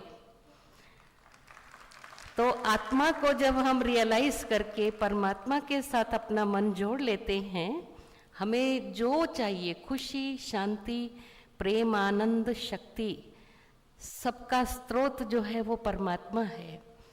आपके पास जो भी डिवाइसेस है, आप उनको भी कुछ न कुछ चार्जिंग पर रख करके ही यूज़ करते हैं। विदाउट चार्जिंग कोई डिवाइस काम का नहीं है। तो इसी प्रकार ये आत्मा जो है, क्योंकि हमारे स्मार्टफोन से भी ज़्यादा स्मार्ट आत्मा है, क्योंकि आत्मा ने ही उसकी रचना की है। तो इसलिए आत्मा के अंदर आप देखिए, हमारे स्मार्टफोन जल्दी जल्दी डिस्चार्ज होते हैं, क्योंकि उसमें बहुत से एप्लीकेशंस हैं। और आप सोचिए आपके माइंड में कितने एप्लीकेशंस हैं, हमारी बैटरी कितनी डिस्चार्ज होती होंगी, और आप कितनी बार चार्जिंग करते हो आत्मा रूपी बैटरी को। तो ये मेडिटेशन एक सोर्स है जिससे कि हम आत्मा को परमात्मा से कनेक्ट करते हुए अपनी आत्मा को सदा चार्ज रखेंगे। क्योंकि लो बैटरी की निशानी क्या है, जैसे आपके फ़ोन की लो बैटरी होती है तो आपको बहुत टेंशन होता है, अभी मैं किसको अर्जेंट कॉल करना हो तो कैसे। तो इसी प्रकार हमारी लो बैटरी के कारण हमारे अंदर खुशी नहीं है, हमारे संबंधों में भी समरसता नहीं है, हार्मनी नहीं है। हम किसी से भी जो व्यवहार करना चाहते, अच्छा बोलना चाहते, परंतु इरिटेशन में कुछ गलत बोल देते हैं, तो अपने जीवन भर हम पश्चाताप करते हैं। तो ऐसी सब समस्याओं का समाधान आप राजयोग के माध्यम से प्राप्त कर सकते हैं। मैं पुनः आप सभी का बहुत बहुत अभिनंदन करती हूँ। आज की सभा में पधारे हुए सभी मेहमान और सभी भाई बहनें, आप सबका भी, और विशेष जो हमारे ऋषि भाई आज की सभा को एंटरटेन कर रहे हैं, मंच को संभाल रहे, उनका भी स्वागत है। और सब ब्रह्मा कुमार कुमारी भाई बहनें जो इस कॉन्फ्रेंस को सफल बनाने में सब सहयोगी हैं, उन सब सहयोगी आत्माओं का बहुत बहुत बहुत अभिनंदन है। Om Shanti.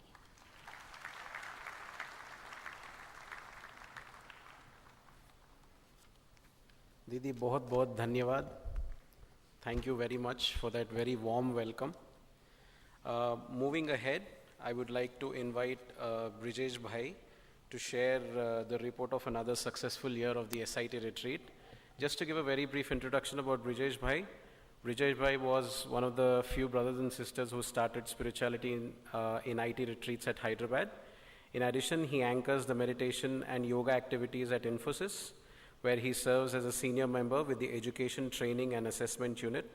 He is known as a person who has great passion for meditation, a very soft-spoken and a down-to-earth person. His patience is extraordinary. He might have learned this art through his interests in spirituality. He has been a trainer, counselor and a facilitator with the Brahma Kumaris for over 22 years now. So Brijesh Bhai, please request you to please come onto the stage and then present the report.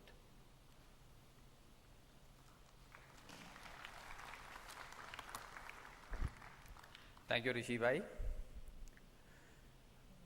Good morning, sisters, brothers, ladies, gentlemen, friends, and colleagues, dignitaries on the dais, It's an honor and pleasure for me to be here on this momentous occasion when each one of you will also experience the beautiful, blissful moments of celebration along with the talk which you have just heard by Yogesh Sharda. This has been a very long journey with Brahma Kumaris, but the association with IT industry has been since the last 12 years, especially when I started doing these services. I would like to invite you all to see a beautiful presentation. I'm not sure if the people on the dais are able to see that. Yes. Maybe can somebody help them to do that? Yeah. So this is about the SIT retreats, which started 6 years back, and some of us in IT industry gathered at ShantiSarovar to discuss new ways of serving IT professionals in the happening city of Hyderabad. And around 10 square kilometers, we have around 4 lakh IT professionals who will be benefited. And we thought that based on our experience, both as an IT professional and a spiritual evangelist, we felt that adopting the broad theme of applied spirituality will be appropriate for these retreats. And intention was to make these simple yet profound principles of spirituality applicable and accessible to IT professionals who are under stress most of the time. Well, who are we? What are we? Global presence and our core values we would like to share through this presentation. We are actually very much like you. Most of you sitting here. We are just creating a space, probably instruments of God, to ensure that each of you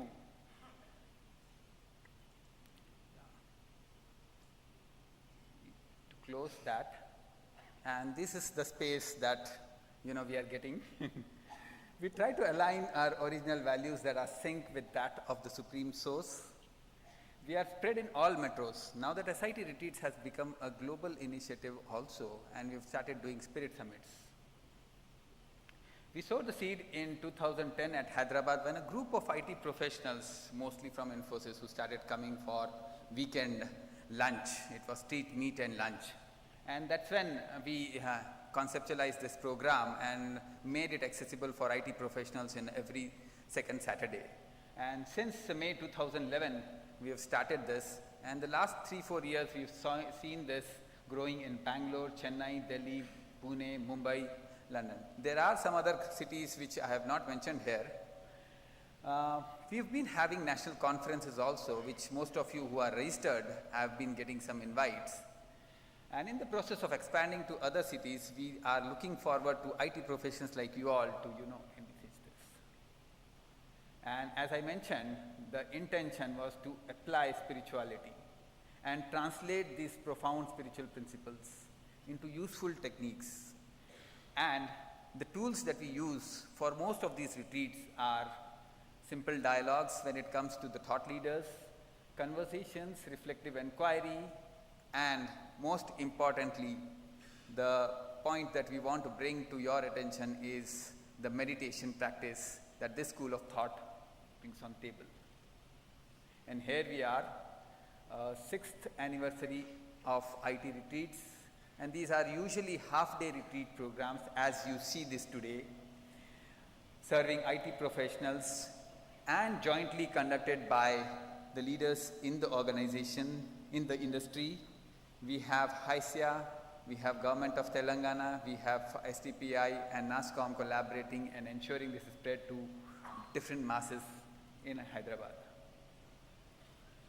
And we've kept these 3 as broad themes: self-management, health and lifestyle, and leadership. So most of our topics circles around these 3 broad themes.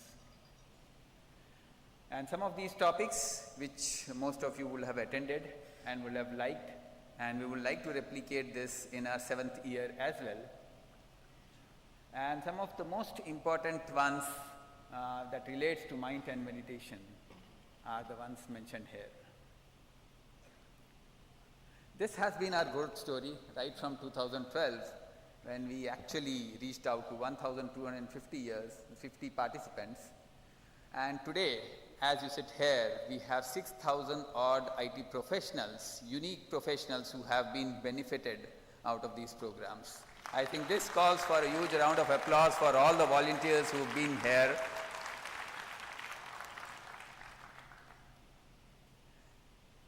And we just don't restrict these retreats to organizations in and around this place, but we have reached out to many different organizations outside of this. So most of these organizations, national and international, have been benefited. So there are places in Pune, in Hyderabad, where they have created mindfulness rooms where we create space and time to reflect on their original self. We have had concepts like Happy Campus, something similar to Happy Streets, where we actually engage the family members. We have had self-management and stress management and leadership management sessions, and sessions for security and facilities, which we have started in Infosys. And we look forward to more such events happening. And this is all done by our army of volunteers. What they carry with them is the art of introspection, discernment, decision-making, courage, and letting go of all the situations which block their way, tolerance and adjustments. You will see after this session, some of which you have actually experienced, and you will carry them forward for the whole day. Some of the retreats, some of the topics, some of the flyers which we had last year are shown here.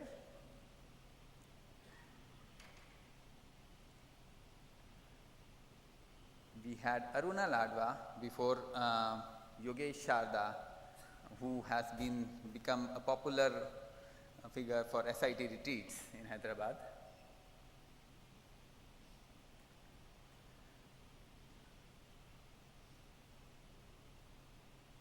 And here we have today connecting ourselves by rethinking and rejuvenating after the session. So during this time when the peace is most important, we would like to do this at 3 levels.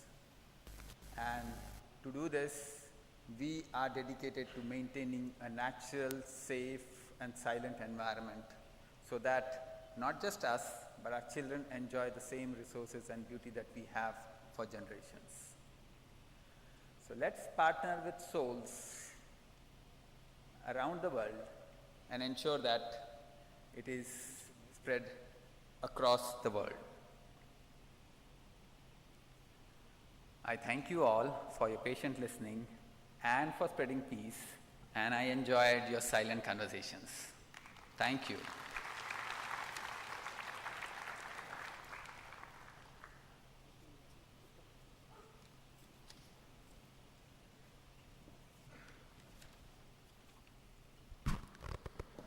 Thank you so much, Brijesh Bhai, for that report. I would now like to invite Sai Prasad Bhai to share his experience. Just to give a brief about Sai Prasad Bhai, he did his master's in sociology and also in mass communication from the University of Hyderabad. He's in the media industry for the past 27 years. He launched Radio City in Hyderabad, worked in Ma TV for 9 years as a content head. He then worked in Viacom Colors for a year. Now he's back to Star India as a business head for Kannada channel. So Sai Prasad Bhai, request you to please come and share your valuable experience.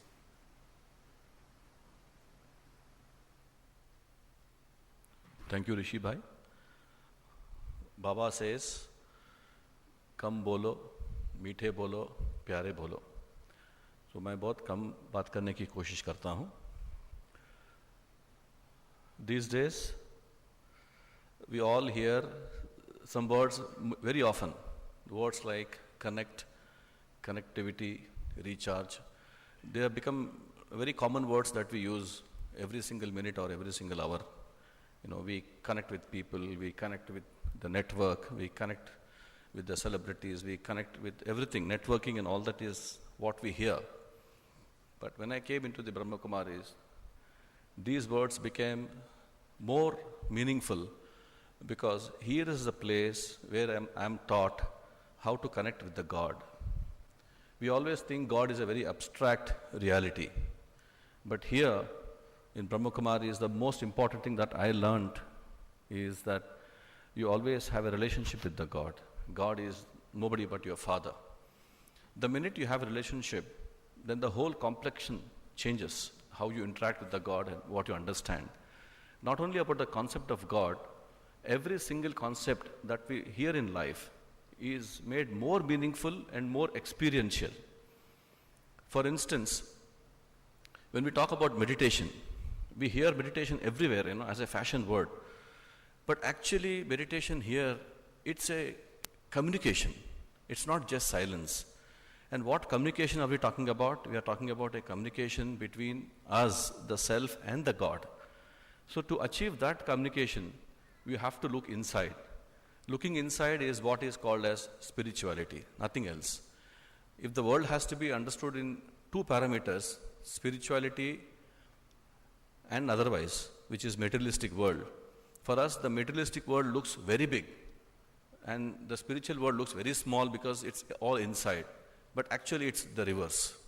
The more we get inside, the more we expand, the more happiness. And that happiness and that peace is what is permanent, is what I felt all the time. Even if you go to the best of the lakes in the world or the best of the tourist spot in the world, unless your mind is with you, unless your heart and self is with you, very peaceful, I don't think you can connect and enjoy this world. Hence, Brahma Kumari's meditation, Raja Yoga meditation teaches you to connect with the Supreme Self, to get inside and find the real meaning and peace in life, which for me was so important and useful being in the media industry that it almost transformed my life. So the more you give in, the more you get in this meditation. And I will just wind up by saying 2 points. There are 4 pillars of spirituality which I realized. One is the simplicity which you see in all the sisters and brothers who are associated with the Brahma Kumaris.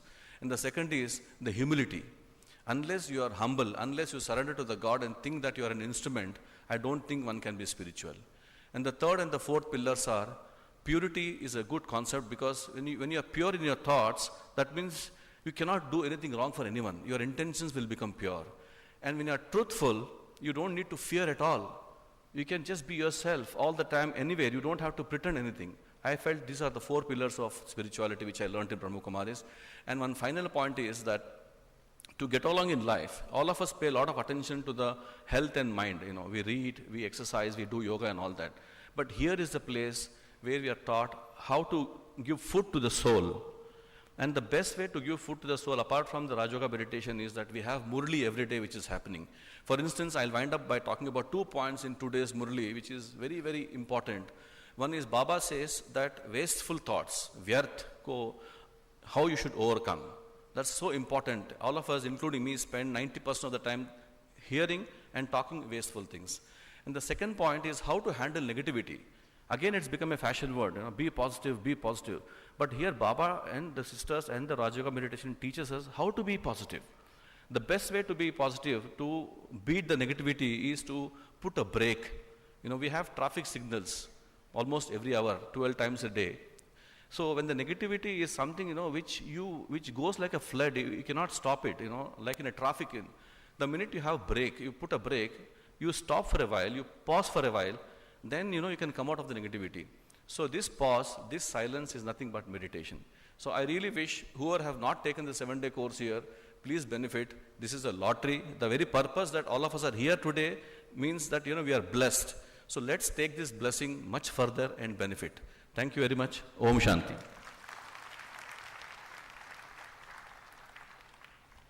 Thank you so much, Sai Prasad Bhai, for sharing that wonderful experience with the Brahma Kumaris. Next, I would like to invite Avjeet Bhai. Avjeet, just to give a brief introduction about Avjeet Bhai, Avjeet Dhamija, Bhai is currently working in Microsoft as an ERP solution architect. He has 15 plus years of rich IT experience, of which 11 plus years is with Microsoft. He has also played a very key role in some of internal Microsoft initiatives such as talent hiring, technology readiness for internal team, delivering consistent quality, optimizing internal process, and more. He's very passionate about technology, Microsoft, and its mission to empower every person and organization on the planet to achieve more. I request Avjit Bhai to come and share his valuable experience after being associated with the Brahma Kumaris. Avjit Bhai.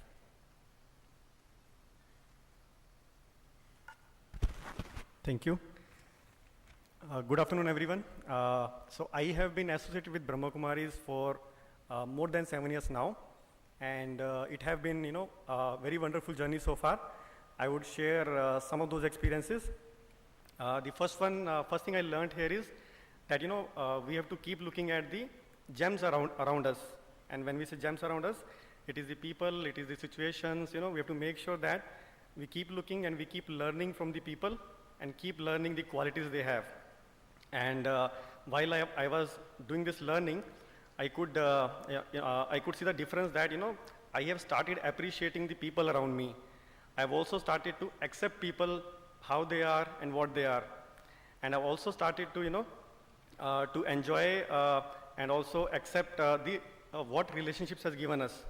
So with that kind of effect and that kind of, positive energy when I was in the office, so what kind of reward I could see is that the people were coming to me and they were sharing, that after having discussion with you, we feel very positive and very energized.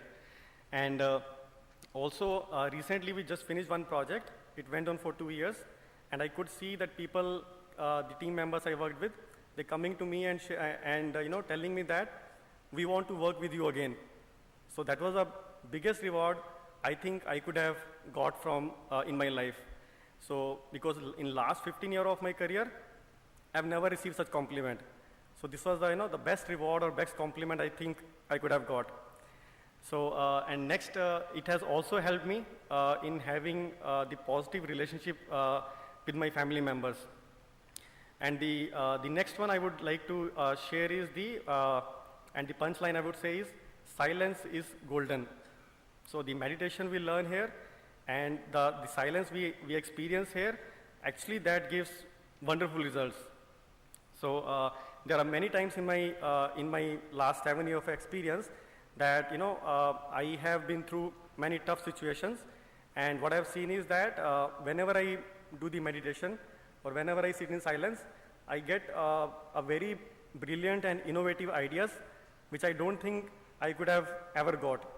So I will share one experience that as part of my job, I travel the out of India as well. So there was one conference, and in that conference we were supposed to deliver in front of the international audience. There were people coming all across the globe, and there were 500 sessions planned to be delivered. And luckily I also got the opportunity to deliver one session there. And actually, to be honest, I was not prepared well. So in the last few days, when I was doing some meditation and going through that same experience, which as part of my regular routine we do that. So I got some very good ideas, and when I implemented those as part of my presentation, so and then we delivered the session, and to my surprise, when we saw the results, that session was actually in the top 5 list. And that I can assure you, I can guarantee you that I could not have done that at my own. It is that experience of that meditation and silence, I think, which delivered me these innovative ideas, because even still I could not believe that I have done that. So and I could not have done that in my view. So that has helped me a lot. And the last thing I would like to share is that so this is the one quality which I am still learning, and I have still not developed that. But I could see that all the Brahma Kumaris, brothers and sisters, I mean, they have it naturally in them. So I'm still want to learn that, and the theme around that is, so here when I came here, I heard the word one God, one world, one family. So I thought, is this possible? One world, one family. Is it really possible? So because in today's world we see that even few family members staying together, it is challenge, right? And one world, one family, very big statement, right? So I thought maybe okay, I will just experience it, or I will just see how that how that goes. So again, as part of my job, because I have visited many countries, so I used to go to different Brahma Kumari center over there, and to my surprise, whichever center, whether it is in India, whether it is abroad, whichever center I went, I could see that, the same unconditional love, and I could feel that. I could feel that love, same unconditional love, and every one of them, all the brother and sister, I could see that all of them have the giving nature, and giving without expectations. So that to me was, very difficult. I still find it difficult, or I'm still learning it, how to achieve that. But I see that, all the Brahma Kumaris, brother and sister, they do it very naturally. So that was the, the awesome experience, I would say. And now I can say that, that one world, one family is achievable if all of us develop this nature. So yeah, so with that, I would like to, thank Brahma Kumaris and for giving us the SIT and other such platforms to transform ourselves. And with that, I would like to, I would like to encourage each one of you sitting here to take this small step to be part of this big family and experience the self-transformation. Thank you.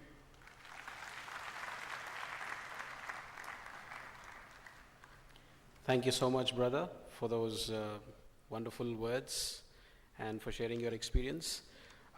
Moving on, I would like to invite Brother Ram Prasad to give his greetings on the 6th anniversary of the SIT. Just to give a very brief introduction, Ram Prasad Bhai is the director of STPI, which is Software Technology Parks of India, Hyderabad. As a director of STPI, he is responsible for deployment of STP and EHTP scheme under Ministry of Electronics and Information Technology, Government of India, in the Telangana and Andhra Pradesh states. He has extensive knowledge in various telecom segments and was involved in the commissioning of various communication and network infrastructure projects. He has done his BTech in Electronics and Telecom Engineering from JNTU Hyderabad in 1986. He has held responsibilities in STPI, Chennai and Noida as a director before taking charge of STPI Hyderabad in 2014. Brother Ram Prasad.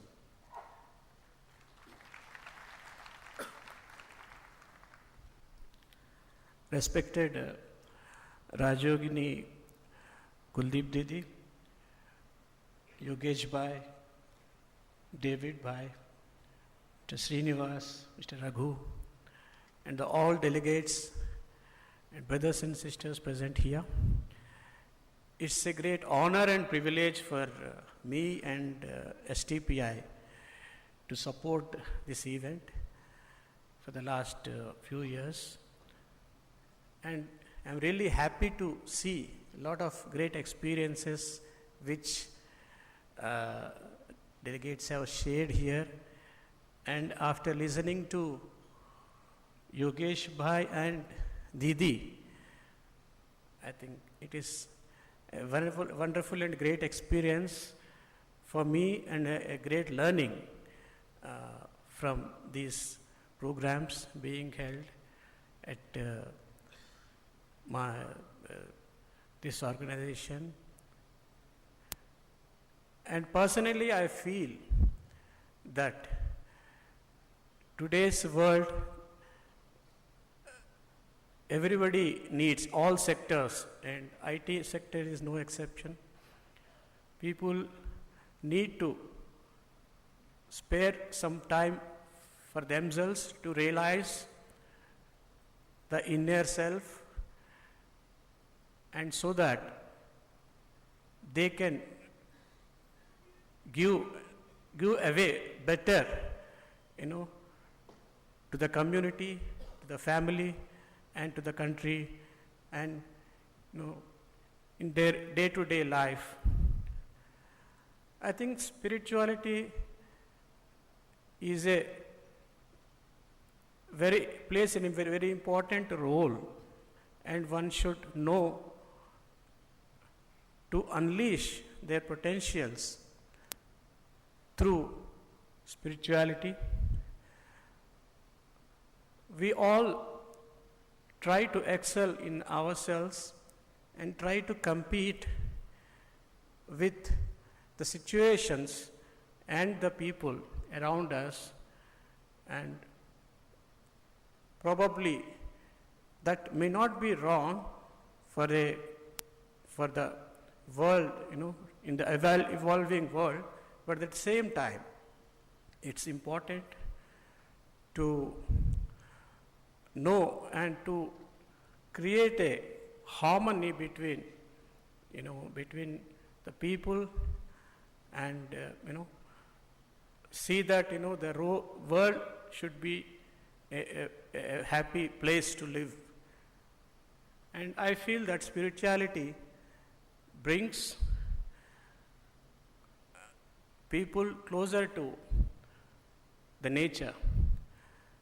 As the technology grows, we must know that we are going away from the nature, and this is a great opportunity to try to learn, unleash our inner potential, and come back and bring harmony to our day-to-day lives. I feel that spirituality will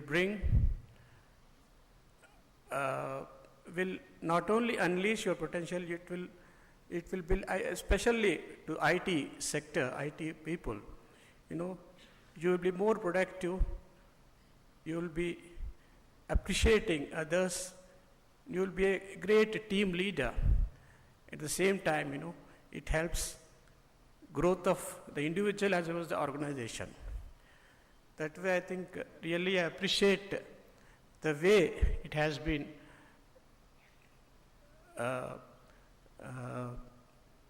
programmed and the way it has been conducted. A lot of professionals are getting a good insights and got benefited from these programs. That way, Hyderabad has been leading in the IT sector for the last few years, and definitely at the same time, indirectly, programs like this are supporting to the employees, the IT sector differently, but definitely this will contribute a lot for the growth of the sector. And while listening, it just came to my mind that IT people should get connected to spirituality better than others.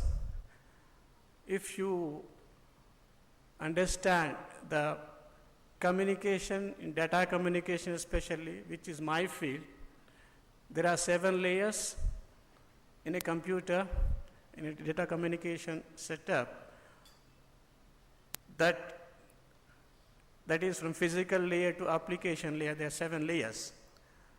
Similarly, in spirituality, in meditation and yoga, you have 7 chakras, from root chakra to the lotus chakra. So, there is an analogy like that. You have a lot of analogies which you can connect and try to, relate and try to practice the way it has been told, and so that you really get benefited. And on behalf of STPI, I really congratulate all the practitioners, and I encourage that more and more such programs should be attended and take most benefit of it. And I really thank this organization for giving me this opportunity to speak and try to support. And this kind of program should go a long way, in creating harmony between the people and help them to, to raise to the greatest success. Thank you. Om Shanti.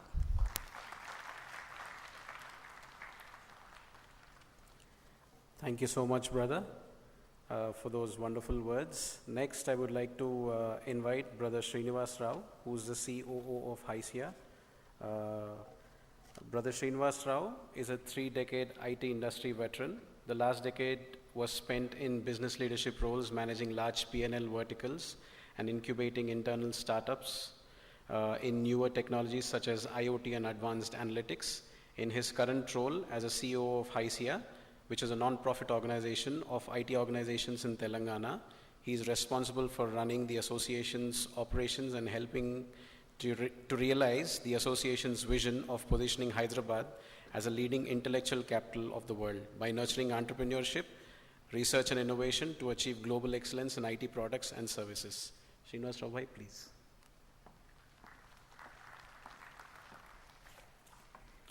Good afternoon to all of you.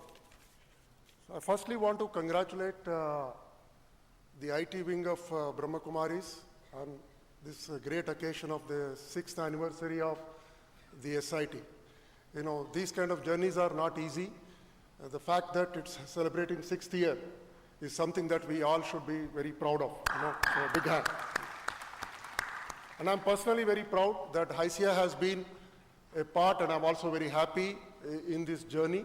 And I want to thank you all, for enabling this and allowing us to be part of this journey, to be able to do whatever little we can to, get the IT professionals together and give them a different perspective of themselves, of life, of God, beyond all that day-to-day, stressful work that, we all do. I have also risen through the ranks and I know what stress really means.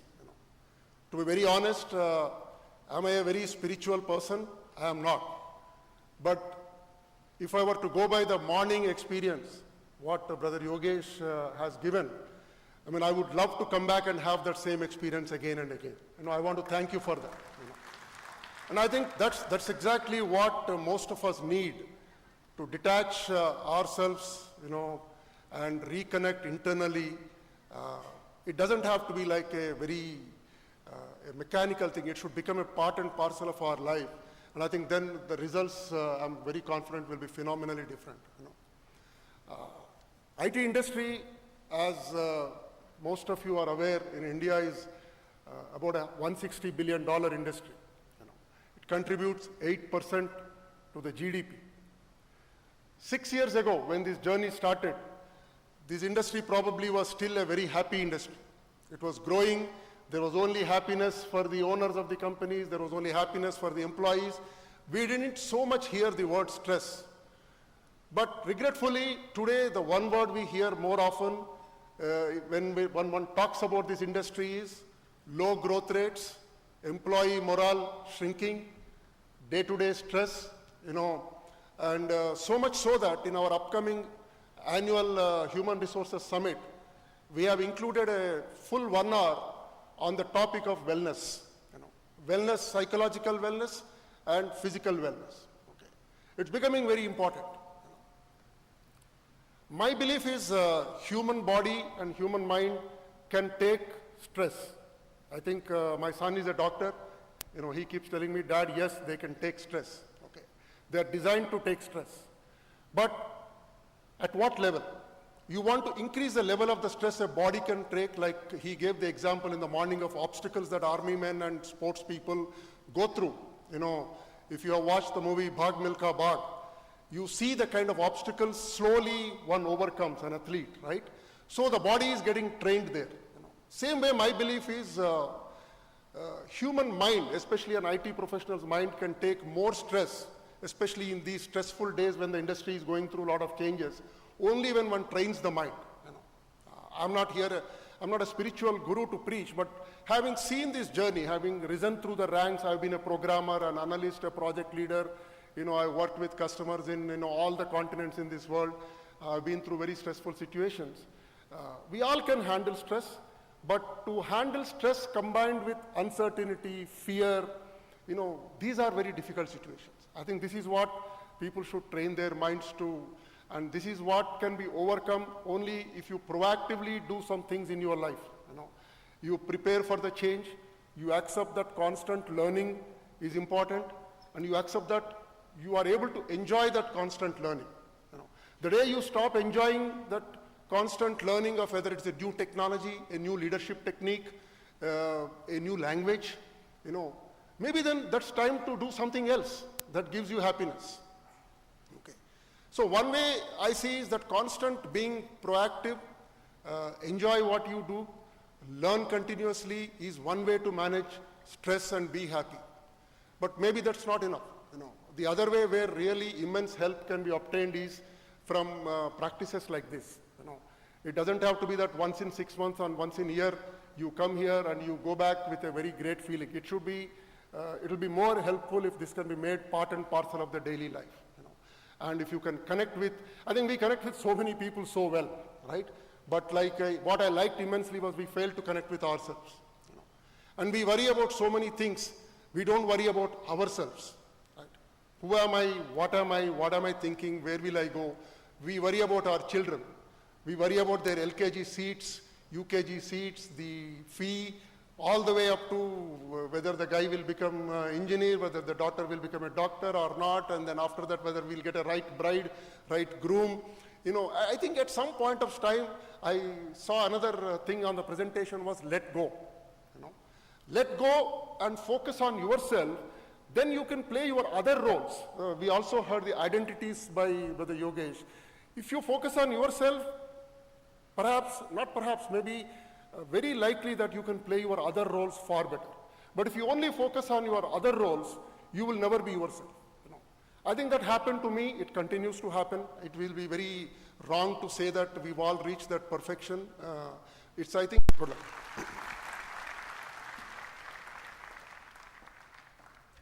Thank you so much, Srinivas Bhai, for those great words. And it was a very, very touching experience. Srinivas Bhai, just so that you know, you and other two dignitaries, Ram Prasad Bhai and Raghu Bhai, are masters in IT, and people organizing this program are masters of TT, which is transformation technology. So IT and TT work hand in glove. I'm sure the word stress can be hit out of the park. So, your valuable contribution is really appreciated. Thank you so much for that. Next, I would like to invite Raghu Bhai. Just to give a very brief, Raghu, his career spanning over 22 years in the IT industry, Raghu Bhai has handled multiple responsibilities across verticals and geographies with significant experience in consulting and systems integration in the enterprise application space. He has been with Infosys for the past 15 years and is currently the development head of Infosys Hyderabad. Additionally, he is an associate vice president, head of customer experience practice. He heads the global delivery of customer experience practice across Oracle, SFDC, and other cloud ecosystems. Invite Raghu Bhai to share his experience. Thank you.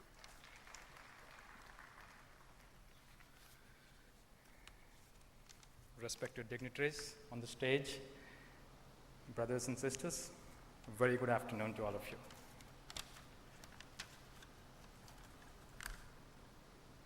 In the morning, Yogesh ji was talking about this whole evolution of problem, opportunity, challenge, test, and gift.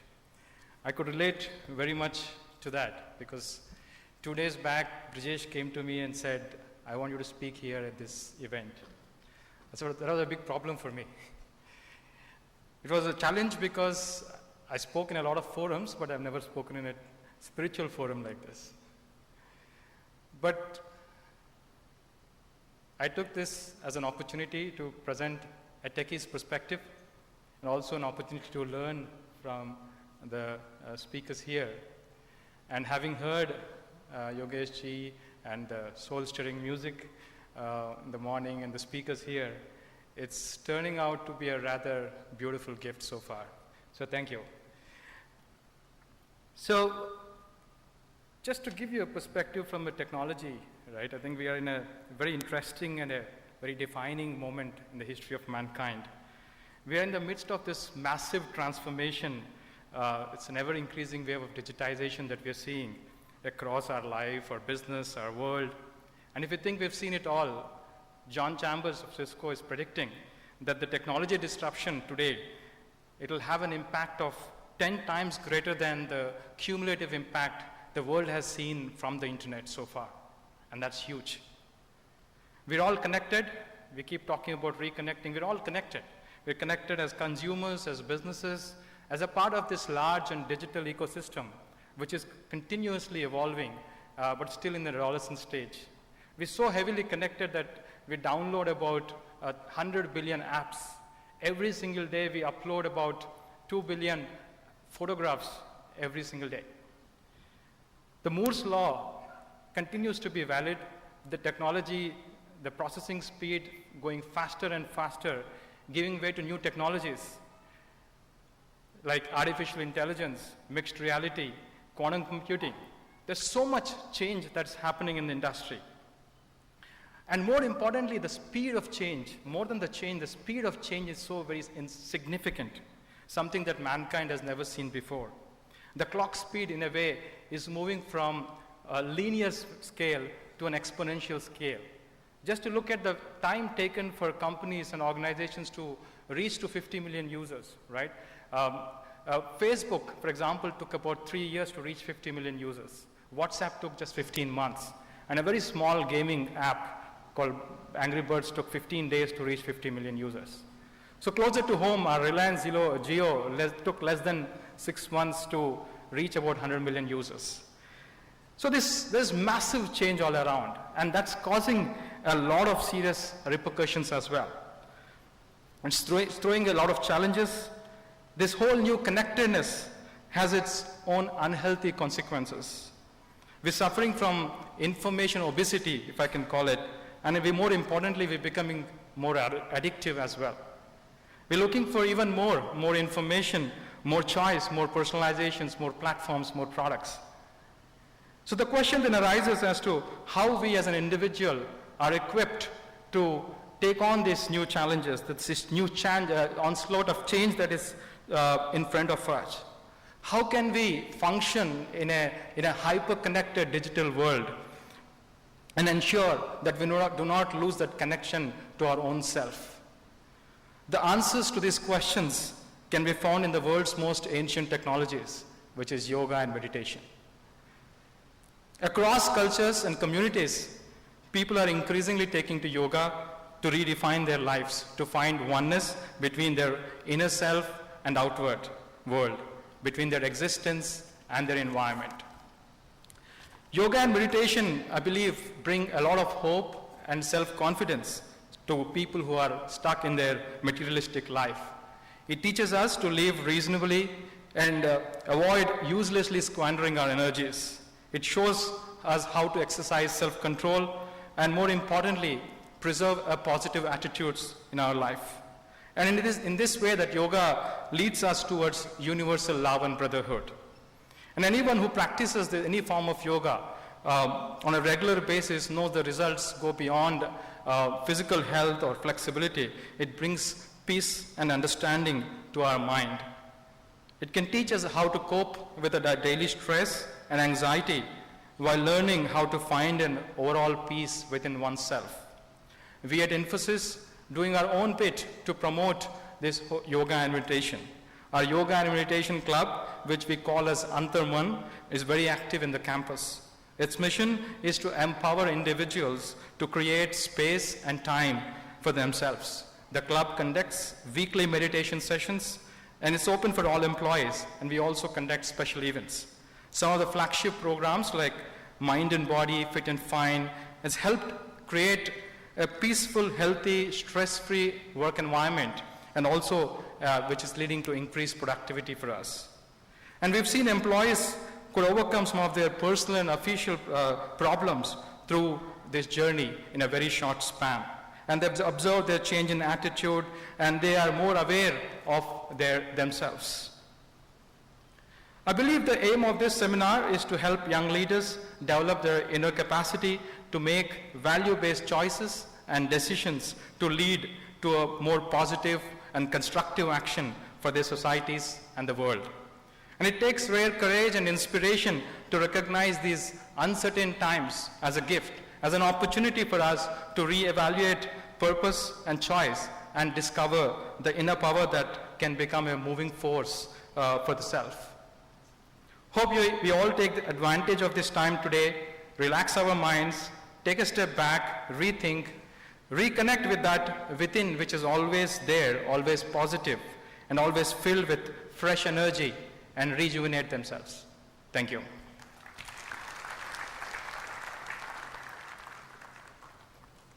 Thank you so much, Raghu Bhai. Next, I would like to call upon David Bhai to share his words of wisdom. I'm sure he needs no introduction because he's been mesmerizing us with his wonderful music. So David Bhai, please come.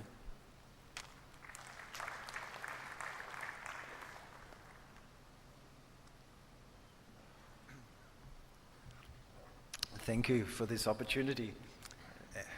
Yes, it's interesting. I was listening to the technology and what's all happened at this point now, and I was remembering when I first got very inspired with meditation was at a time when my technology was actually sending smoke signals. Yeah. There was no radio, there was no TV, there was no anything of any sort of communication. And a situation happened at this time where there was quite a serious situation, and really the communication with the next island was through smoke signals. So we've come a long way. And I remember at this time, it was a wonderful experience I had of living really in the nature. And I discovered sort of in this period of time of almost 1 year living really in an isolated place, it was an opportunity at the time to visit this place, in a place called the Kimberley. And I think in 1 year I saw 10 people. There was 10 visitors that visited this place in 1 year. And some of the things people would share was, they'd say, what happens if something happens? What happens if you have an accident? What happens if this or this? And at the time I remember I didn't think like that. I didn't think that I'd have an accident. And I remember I went through this period of time where a lot of magic happened, and I realized there was this divine source, this divine energy, which was guiding me. And I remember at that time it was so powerful, and I think it was like the situation was such where the environment, the nature, being free of all the distractions, which we might say are the distraction, but it sort of meant that I had that time for myself.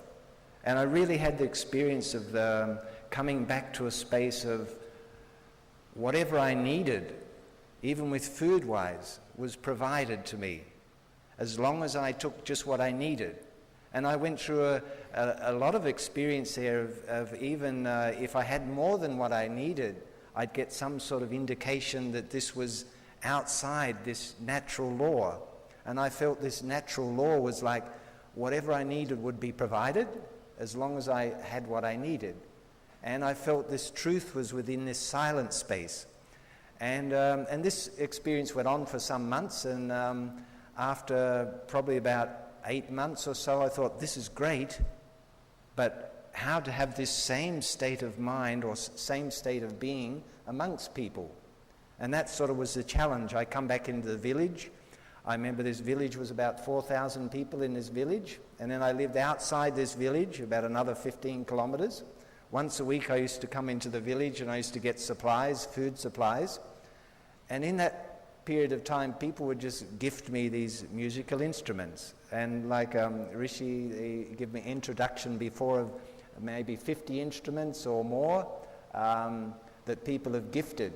And I remember at the time when these instruments were being gifted, and this is over 33 years, 35 years, that sometimes we have this feeling that when something new comes to us and we start it, we think, oh, I can't do this, yeah? Even with music, with art, all these things. And I felt that when these things come, it was just like an experiment, or as we would say, playing. You know, they say playing music, yeah?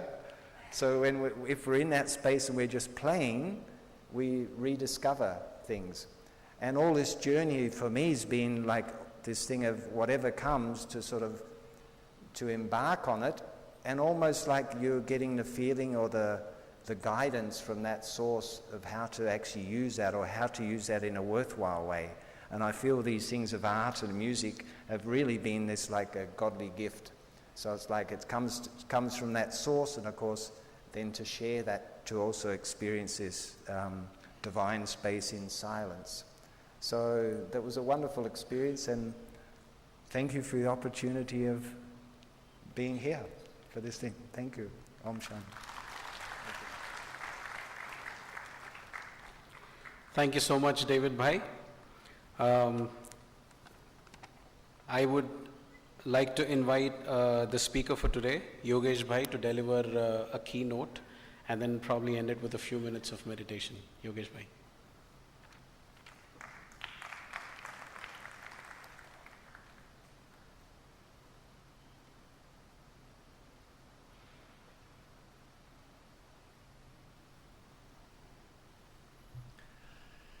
So, dear friends, dignitaries, once again, I was listening to the staggering figures that you were sharing about how we live today, and the number of pages that are downloaded, and just the traffic that exists in cyberspace today. And a question was coming to my mind as I was listening, that why do we do this? What is behind all this? What is the aim of this tremendous explosion we've had in information which we consume and information we send to others every day? And the word coming to my mind was happiness. At essence, we want to experience happiness. And to me it seems as though what has happened is that the aim of our life, which is happiness, the means to get there is education, wealth, technology. But I think what's happened in the last few years especially is that the means has become the new aim. And so we tend to occupy our minds with acquiring the means rather than the real aim, which is peace of mind, happiness in our hearts, and the exchange of love and respect in our relationships. It's also true that this wonderful growth we've had in technology has made things easier, as we mentioned earlier, in communication, technology, travel. But of course it also goes to say that the most important technology we all possess is our minds. And just as our smartphones and any other technology requires care, maintenance, looking after, and also knowing how to take care of it properly, so too the mind also needs that kind of proper care and attention. When you buy any machine, with it you get a user manual which tells you how to look after it, how to use it properly.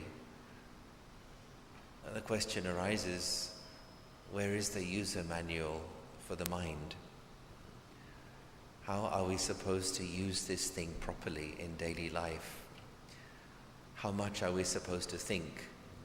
When should we stop thinking? How can we change useless, negative, unnecessary thoughts into effective, meaningful, productive thoughts?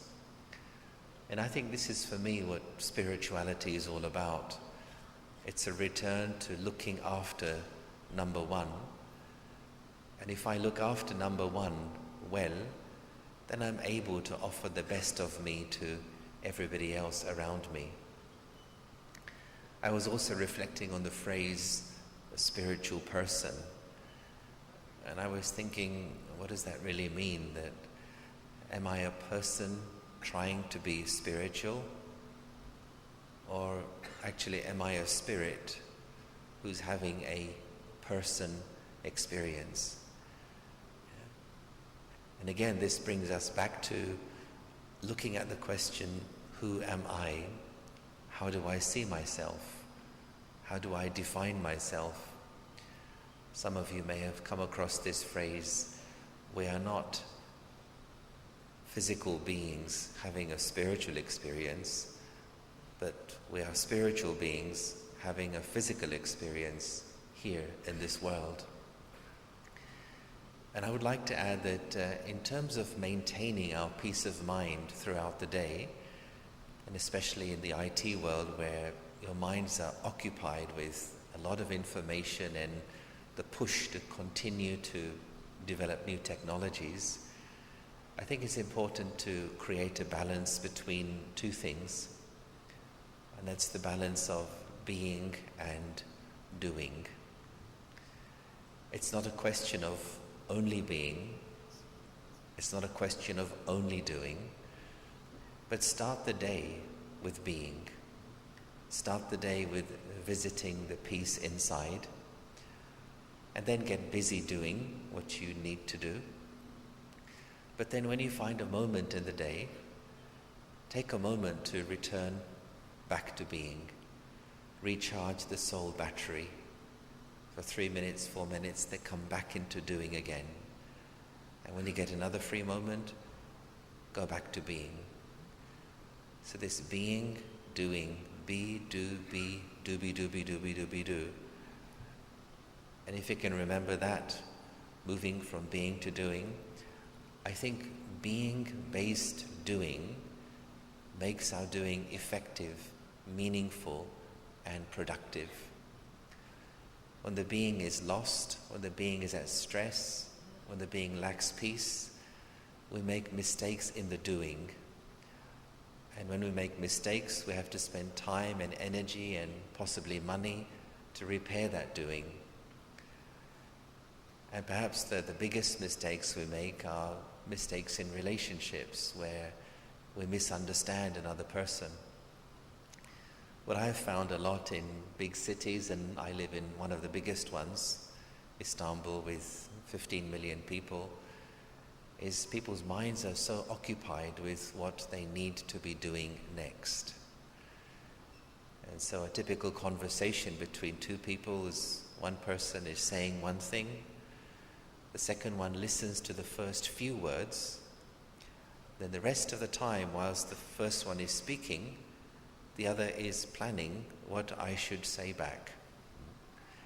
So my mind is occupied with what I want to say back to you, rather than what you're actually telling me. And I think this is what causes misunderstanding in relationships, is when we listen to respond rather than listen to understand. And if we heal those relationships with ourselves and improve our relationships with each other, imagine how more pleasant life can be, both at work and also at home.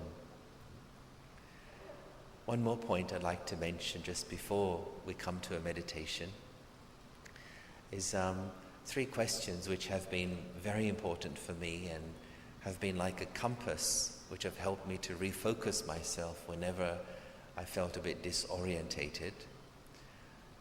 The first one to do with identity, the question, who am I?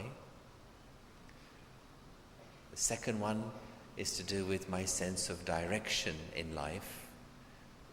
And the question is, where am I going? Which means if I continue to live the way I live, where will this take me? And the third one is a question of purpose. And that question is, why am I doing what I am doing? Identity, direction, purpose.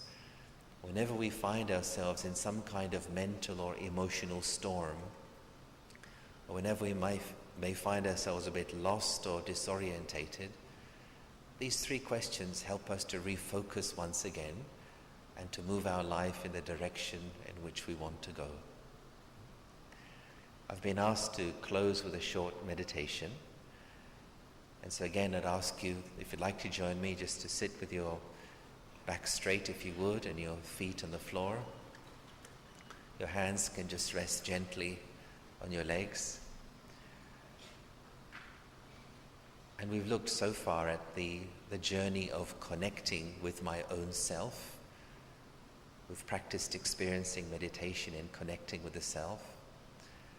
And so in this meditation, let's go to the next step, which is the connection with the divine source.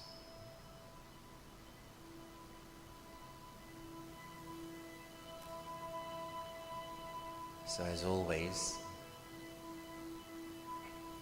we start with the question, who am I?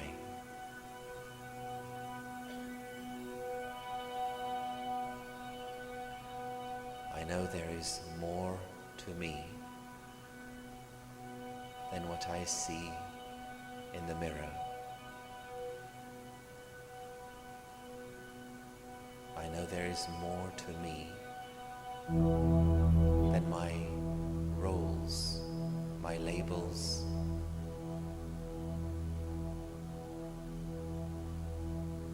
I know I am not my job. I am not what I do. I am not what I have. But beyond having, beyond doing, there is who and what I am.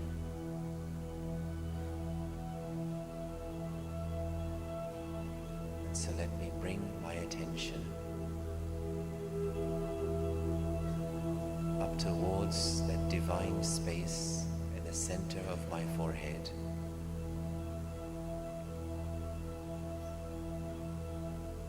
And picture myself as this wonderful sparkling star in the center of the forehead.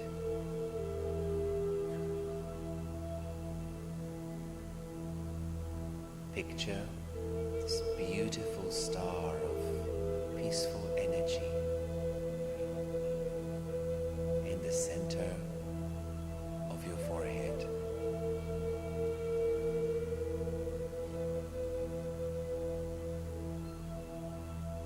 And this star of peace, this is me. This is I, the eternal self.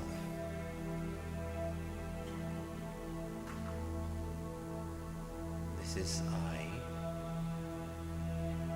the soul.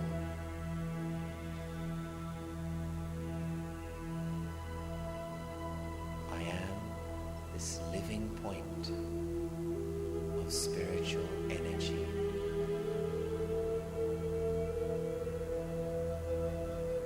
I, the soul,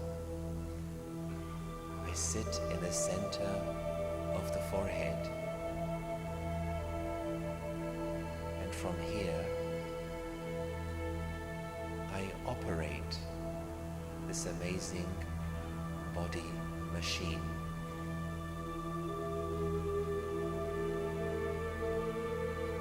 I, the soul,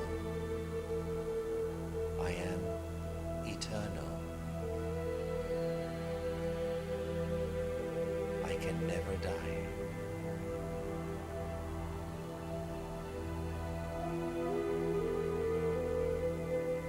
I, the soul,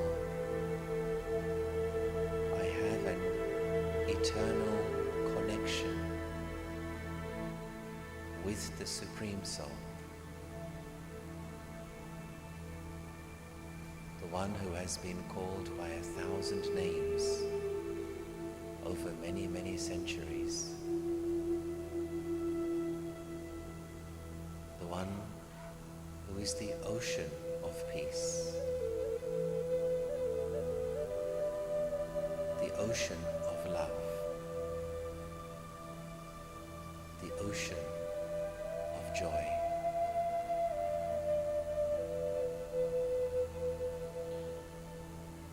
The Supreme Soul,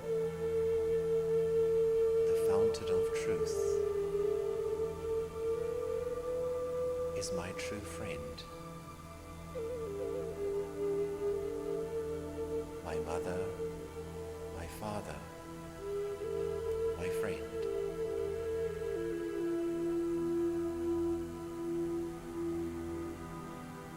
The Supreme Being is the one who accepts me as I am.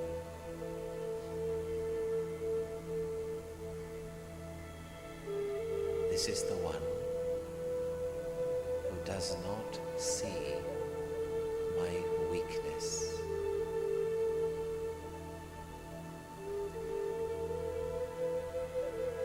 This is the one who knows me better than I know myself.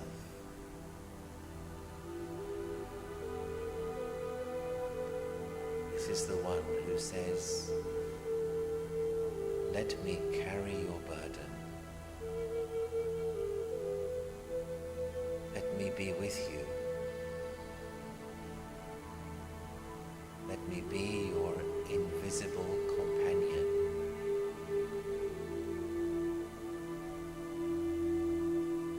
This is the one who simply says, just remember me.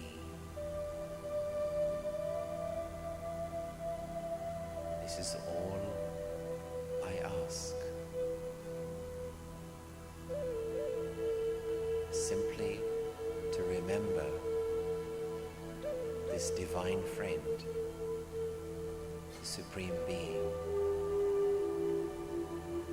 and to know His power, His love, His companionship is my eternal right.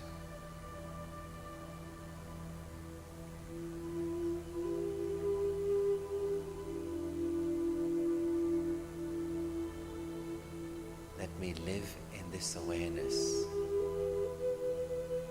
I, the soul, I am eternally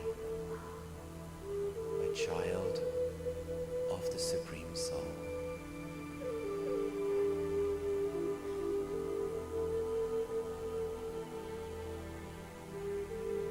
The gift of peace, the gift of strength, the gift of truth is always with me.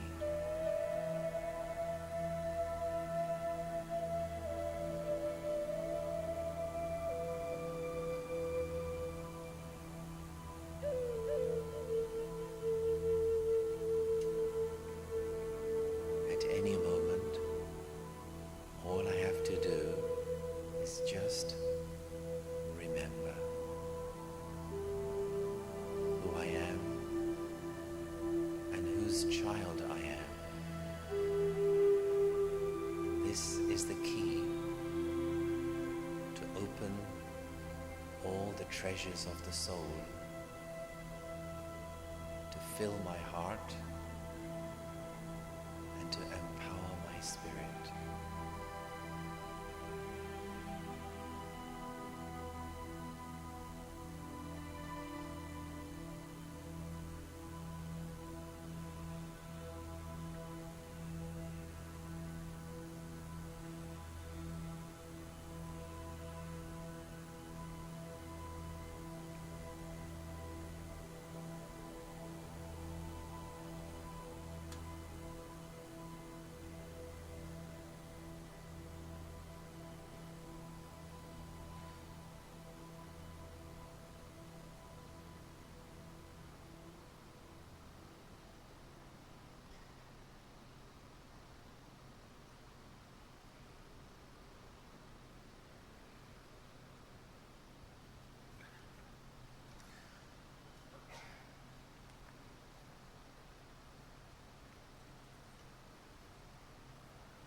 Om Shanti.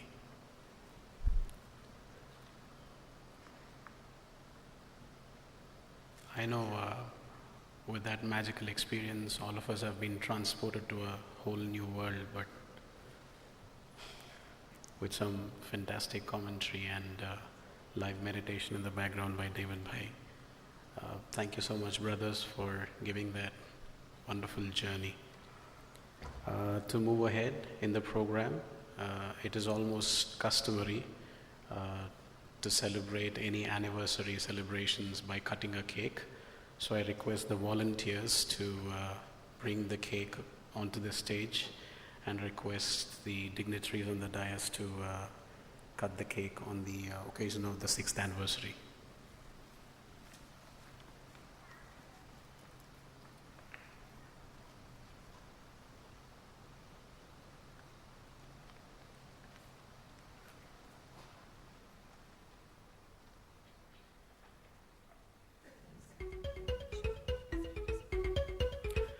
I also request Ishwaraya Bhai, who is the ex-Chief Justice, to please come onto the dais. Sai Prasad Bhai,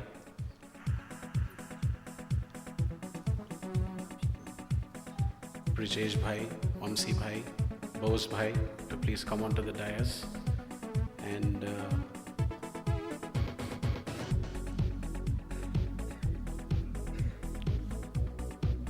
Anil Bhai, please come onto the dais.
Can we keep the claps going?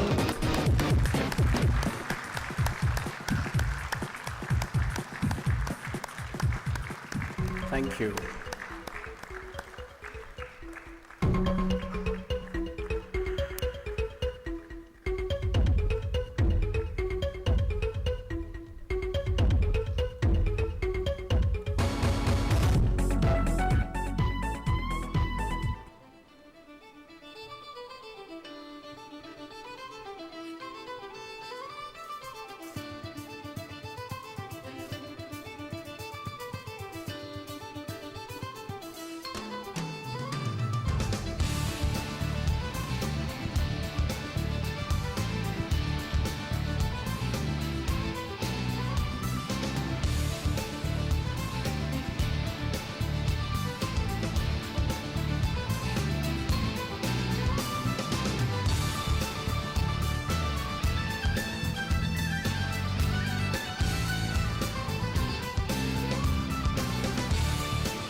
Everyone will get a piece of that cake during lunch. Also, a very important announcement that Brother KTR, who is the IT ENC Minister for the state of Telangana, was supposed to grace this anniversary. There was some urgent meeting that was called upon by the Chief Minister. That is the reason why he could not attend this anniversary celebration, but he sent his greetings, so we just wanted to let you know about that. Moving further, I would request Didi and Yogesh Bhai to give away godly gifts to the dignitaries on the dais.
All the dignitaries on the dais, can we have a group photo here, please? A group photo on yeah.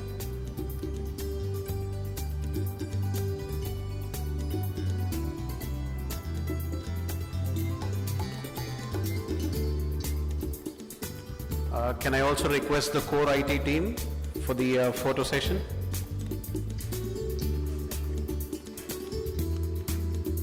The SIT team, please.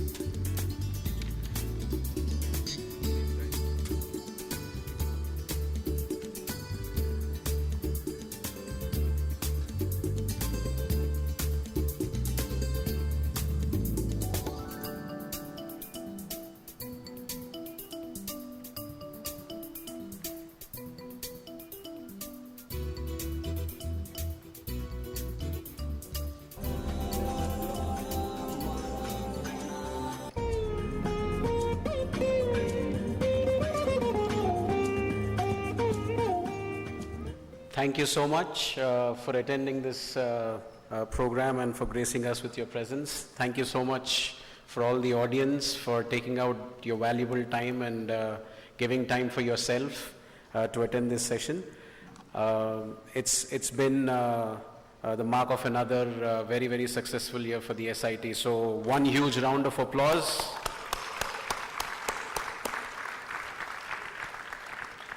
Thank you so much. There are a few announcements that I have to make. First, about the Raj Yoga Shivir. I would just like to